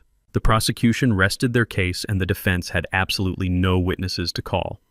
Richard and Evelyn did not even show up to the courthouse to support their daughter. They were too busy hiding in their tiny rented apartment, entirely ashamed of their public downfall. Andre was nowhere to be found, having vanished completely into the city after I locked him out of my estate. Sutton was entirely alone, abandoned by the very people she had tried to impress and enrich. The closing arguments were delivered right before the lunch recess. The prosecutor reminded the jury that wealth and social status do not grant anyone the right to commit violence against the elderly. She pointed directly at Sutton and called her a calculating predator who weaponized the legal system for her own toxic greed. The public defender merely asked the jury for mercy, a request that sounded incredibly hollow in the echoing courtroom. The judge gave the final instructions, and the bailiff escorted the 12 jurors out of the room to begin their formal deliberations. In complex felony cases involving massive amounts of evidence, a jury can sometimes take days or even weeks to reach a unanimous verdict. The lawyers usually pack up their briefcases and tell their clients to go home and wait for a phone call. I did not leave the courtroom. Josephine and I remained sitting in the front row, exactly where we had been all morning. Sutton sat at the defense table, staring blankly at the wall, her hands folded in her lap. The heavy wooden doors at the back of the courtroom swung open just as the clock on the wall ticked past 45 minutes. The bailiff walked back in and handed a small, folded piece of paper to the judge. The jury had not even ordered lunch. They had not asked to review the security footage a second time. They had not asked for any clarification on the legal statutes. They had already reached a unanimous decision, and they were walking back into the courtroom in less than an hour. The heavy wooden clock on the courtroom wall ticked with a slow, agonizing rhythm. We had been waiting for exactly 45 minutes, but to the woman sitting at the defense table, it must have felt like an absolute eternity. Sutton was staring at the heavy double doors at the back of the room. Her hands gripped together so tightly her knuckles were completely white. She was vibrating with a nervous, desperate energy. She still possessed a tiny, microscopic shred of hope that her white privilege and her fragile appearance would somehow save her from the devastating consequences of her own horrific actions. She truly thought the jury might feel sorry for her. She thought the criminal justice system would give her a gentle slap on the wrist, simply because she was a wealthy young woman from a historically prominent aristocratic family. She had absolutely no idea that her historical prominence had already been completely erased from the map. The heavy wooden doors finally swung open, and the armed bailiff led the 12 jurors back into the silent courtroom. The atmosphere instantly shifted from nervous waiting to suffocating heavy tension. I reached over and gently held Josephine's hand. Her skin was warm and completely steady. She did not look at the jury with fear or anxiety. She looked at them with the calm, steady expectation of absolute justice. The judge, a stern older man with zero tolerance for courtroom theatrics, entered the room and took his seat high up on the heavy wooden bench. He asked the foreman of the jury if they had reached a unanimous verdict. The foreman, a middle-aged woman with a deeply serious expression, stood up and confirmed that they had entirely reached a decision. The judge instructed the defendant to stand and face the jury. Sutton stood up on violently shaking legs. Her overworked public defender had to gently hold her elbow, just to keep her from collapsing right there on the polished floor. She looked at the jury foreman with wide, terrified eyes. The courtroom was so incredibly quiet that you could hear the faint hum of the air conditioning vents in the high ceiling. The foreman opened the folded piece of paper and began to read the formal decisions one by one. On the charge of filing a false police report, we find the defendant guilty. On the charge of perjury, we find the defendant guilty. On the charge of possession of a Schedule I narcotic, we find the defendant guilty. And finally, on the most severe charge of felony elder abuse resulting in permanent bodily harm, we find the defendant guilty. The word guilty echoed through the large, quiet room 4 separate times. With each spoken word, Sutton's body physically flinched as if she were being struck by heavy, invisible stones. She let out a sharp, gasping breath, but the judge quickly slammed his wooden gavel, demanding absolute silence in his courtroom. He did not dismiss the jury immediately. He looked directly down at Sutton, his expression entirely devoid of any human sympathy. He told her that he had presided over this specific courtroom for over 20 years and had seen countless violent criminals try to manipulate the system to their advantage. But he stated with absolute clarity that her specific case was one of the most disgusting and arrogant abuses of privilege he had ever witnessed in his entire career on the bench.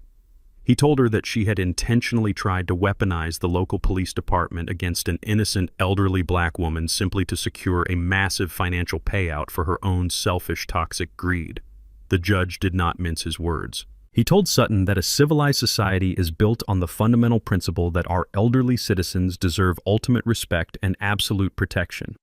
He stated that striking a 74-year-old woman unprovoked in a highly public setting and permanently damaging her hearing was an act of profound cowardice and pure, unadulterated malice. He told her that the tears she was shedding right now were absolutely not tears of genuine remorse. They were simply pathetic tears of regret, because she had finally been caught and cornered by the undeniable truth. He declared loudly that her affluent background, her designer clothes, and her prestigious last name would absolutely not shield her from the harsh, dark reality of the concrete cell she so richly deserved.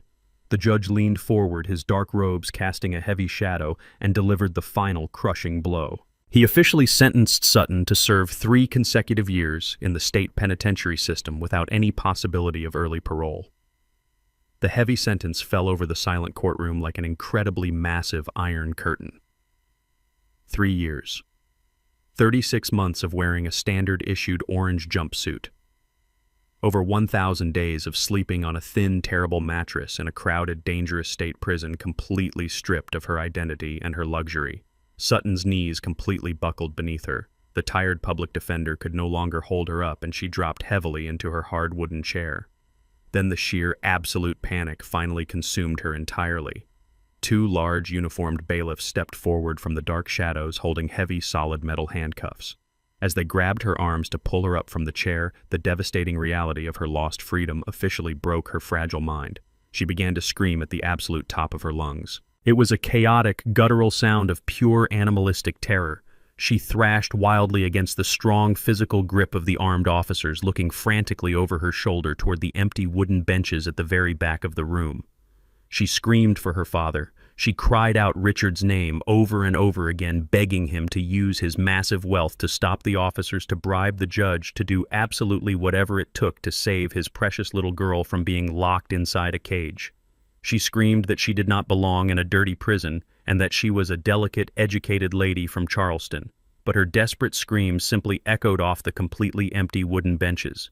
Richard was not there to save her because Richard was currently running in absolute terror for his own pathetic life. What Sutton did not know was that the relentless forensic accountants I had sent into his logistics company during the hostile corporate takeover had found massive, glaring discrepancies in his digital ledgers. They had uncovered 5 years of blatant tax evasion, hidden offshore banking accounts, and massive corporate bankruptcy fraud. I had immediately handed those complete financial files directly over to the federal authorities. The very same morning, Sutton walked into the courthouse to face her criminal trial. Richard and Evelyn had thrown their remaining clothes into the back of a cheap rental car and fled the state of Georgia in the dead of night.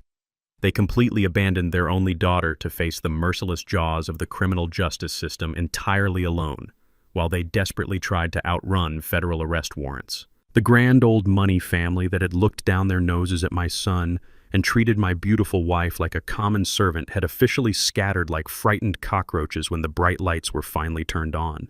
They had absolutely no loyalty to anyone but themselves, and they left Sutton to pay the ultimate absolute price. The bailiffs forcefully dragged Sutton, kicking and screaming, down the center aisle of the courtroom. Her expensive shoes scraped loudly against the polished wood floor. She passed right by the front row where Josephine and I were sitting in absolute calm silence. For one brief, fleeting second, her wild, terrified eyes locked directly onto mine.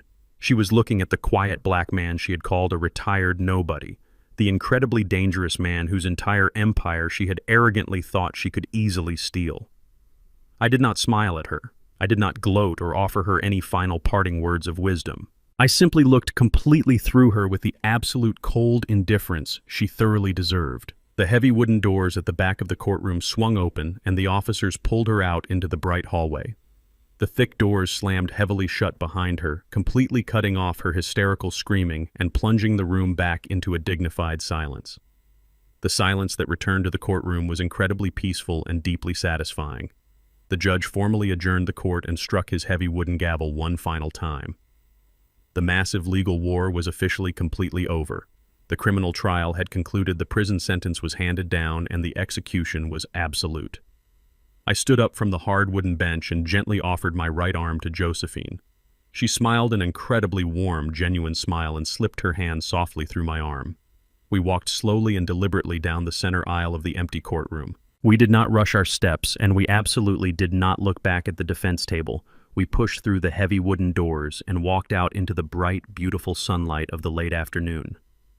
The crisp autumn air felt incredibly fresh and pure as we stepped onto the wide concrete steps of the massive courthouse. The heavy, toxic dark cloud that had hovered over our family since the day of that incredibly disastrous wedding had finally completely dissipated into thin air. We had successfully defended our empire, our human dignity, and our absolute peace of mind. The violent, arrogant cancer that had tried to infect our lives had been surgically and ruthlessly cut out forever. Sutton was going to spend the next 3 years sitting in a tiny concrete box, reflecting on the incredible magnitude of her own absolute stupidity. Her racist parents were currently terrified fugitives, completely stripped of their fake prestige and their stolen wealth. And Andre, the son who had broken my heart through his pathetic, cowardly silence, was completely exiled, left to navigate a harsh, unforgiving world entirely without my money or my protection. We walked slowly down the wide courthouse steps toward our waiting black town car. The professional driver opened the heavy rear door, and we slid into the quiet, luxurious interior. As the car pulled smoothly away from the curb, merging seamlessly into the busy, rushing Atlanta traffic, I took a long, deep breath of the cool, conditioned air. I looked over at Josephine and felt an overwhelming sense of profound, enduring love. The brutal war was finally over, but a completely new chapter of our lives was just beginning. It was time to completely restructure our entire massive legacy. It was time to look toward the bright future and establish the absolute new normal for our peaceful family entirely without the heavy burden of ungrateful children and toxic intruders dragging us down. 6 months have passed since the heavy wooden doors of the courtroom closed on Sutton's freedom. The brutal winter has melted away into a warm, beautiful spring here in Atlanta. Josephine and I are sitting on the wide wrap-around porch of our Buckhead estate. The afternoon air is thick with the sweet smell of blooming magnolia trees. I'm holding a tall glass of cold iced tea, and the condensation is dripping slowly down the sides of the glass. Josephine is sitting next to me reading a novel in the warm sunlight. Her cheek is completely healed. While she still suffers from a slight permanent hearing loss in her right ear, the profound peace that radiates from her beautiful face more than makes up for the physical scar. Our home is completely silent. It is not the heavy, suffocating silence of a family at war. It is the deep, enduring silence of a fortress that has successfully repelled an invasion and permanently sealed its borders. We spent the last few months meticulously dismantling the old structure of our real estate empire. Since we no longer have an heir to inherit the massive fortune, we decided to completely rewrite our legacy. I called Mr. Caldwell back into my office and we drafted a comprehensive blind trust. Every single corporate asset, every commercial building, and every liquid bank account has been officially transferred into a charitable foundation. When Josephine and I finally leave this earth, our billions will not go into the pockets of ungrateful children or greedy spouses. The money will be used to fund full academic scholarships for underprivileged black students across the state of Georgia. It will be used to provide zero-interest loans to young minority entrepreneurs who are building their own businesses from the ground up. We took the immense power of our wealth and gave it back to the community that actually respects the value of hard work. We ensured that our legacy will build futures instead of funding arrogance. As I sit on the porch taking a slow sip of my iced tea, I hear the loud, rumbling sound of a heavy diesel engine approaching the property. I look down the long, winding cobblestone driveway. A large, battered delivery truck slowly pulls up to the heavy wrought iron gates and comes to a complete stop. I set my glass down on the patio table and watch closely. The heavy metal door of the delivery truck slides open. A young man steps out into the bright afternoon sun. It is Andre. He is not wearing a bespoke Italian suit. He is not wearing an expensive imported watch or designer leather shoes. He is wearing a faded brown uniform shirt that is stained with dark patches of sweat. He is wearing heavy steel-toed work boots that look worn and covered in dust. He walks around to the back of the massive truck, pulls the heavy rolling door up, and hauls a large, heavy cardboard box out of the back. He carries the heavy package up the driveway, his muscles straining under the physical weight of the delivery. He looks exhausted. He looks like a man who has been working a grueling minimum wage job for 10 hours straight. He looks exactly like I did when I was his age, pouring concrete and breaking my back to survive. Andre walks up to the heavy iron gates and gently places the cardboard box down on the stone pillar. He does not ring the intercom bell. He does not fall to his knees and cry. He does not beg for me to let him inside the estate or ask for his platinum credit cards back. He simply stands up straight and wipes the heavy sweat from his forehead with the back of his hand. He looks directly up at the primary security camera mounted on the wall. He knows I am watching him. He holds my gaze through the digital lens for a long, quiet moment. Then he gives a single, slow, respectful nod. It is not a plea for mercy. It is an acknowledgement of reality. He turns around, walks back to his delivery truck, climbs into the hot cab, and drives away down the quiet suburban street to finish his daily route. I do not reach for the button to open the gates. I stay sitting in my comfortable chair on the porch, but a genuine, quiet smile slowly spreads across my face. My son is finally learning how to be a real man. Stripping away his unearned millions was the most painful thing I have ever done as a father, but it was also the absolute best thing I could have ever given him. He is finally learning the true value of a dollar. He is learning the heavy consequence of cowardice and the harsh reality of the world. Justice has been entirely served. This entire ordeal has left me with a profound understanding of truth. Blood might dictate who you are related to, but unwavering loyalty dictates who your family is. For generations, society has conditioned older people to swallow disrespect to keep the peace, treating our sacrifices as mandatory and our boundaries as negotiable. But peace built on your own humiliation is just a prison in disguise. I learned that true power is not in the wealth you accumulate, but in your absolute willingness to cut off anyone who mistakes your kindness for weakness. When you stop funding your own disrespect, you do not lose a family, you simply take out the trash and reclaim your dignity. Thank you for listening to my story today. I hope my experience gives you the courage to stand up to the toxic people in your own life, even if they share your last name. Let me know what you thought about my son's new job and Sutton's prison sentence in the comments section down below. Tell me what city or country you are listening from, because I always love reading your responses. If you believe that respect must be earned and disrespect must be punished, please hit the like button and subscribe to the channel for more powerful life stories. See you in the next video. 아니 근데 내 이름이 정말 어쩌면 좋을지 모르겠어. 오빠들이 두라고 해주실 때도 있고 앙이라고 해주실 때도 있는데 두 하면은 둔이랑 겹치고 앙이라고 하면 앙추랑 겹치니까 그래가지고 이름이 참 곤란합니다. 나는 펫? 진짜? 아 재밌겠다. 혼자서 가능하겠어? 혼자서? 컨텐츠 좀 생각해보면 좋긴 한데 일단은 대표님이랑 함께 갈지 말지 여왕 수호권을 쓸지 말지는 모르겠는데 풀빌라 앙키니를 이번에 하긴 해야 합니다. 이거 아니면 답이 없습니다. 물론 이거 한다고 해서 오빠들이 뭐 그렇게 뭐 보실 게 없으니까 많이 좋아하실 것 같진 않지만 봉을 오빠 안녕. 야관문 근데 만들었어 오빠. 이거는 이제 또 밤에 어떤 남자에게 선물하려고 해요.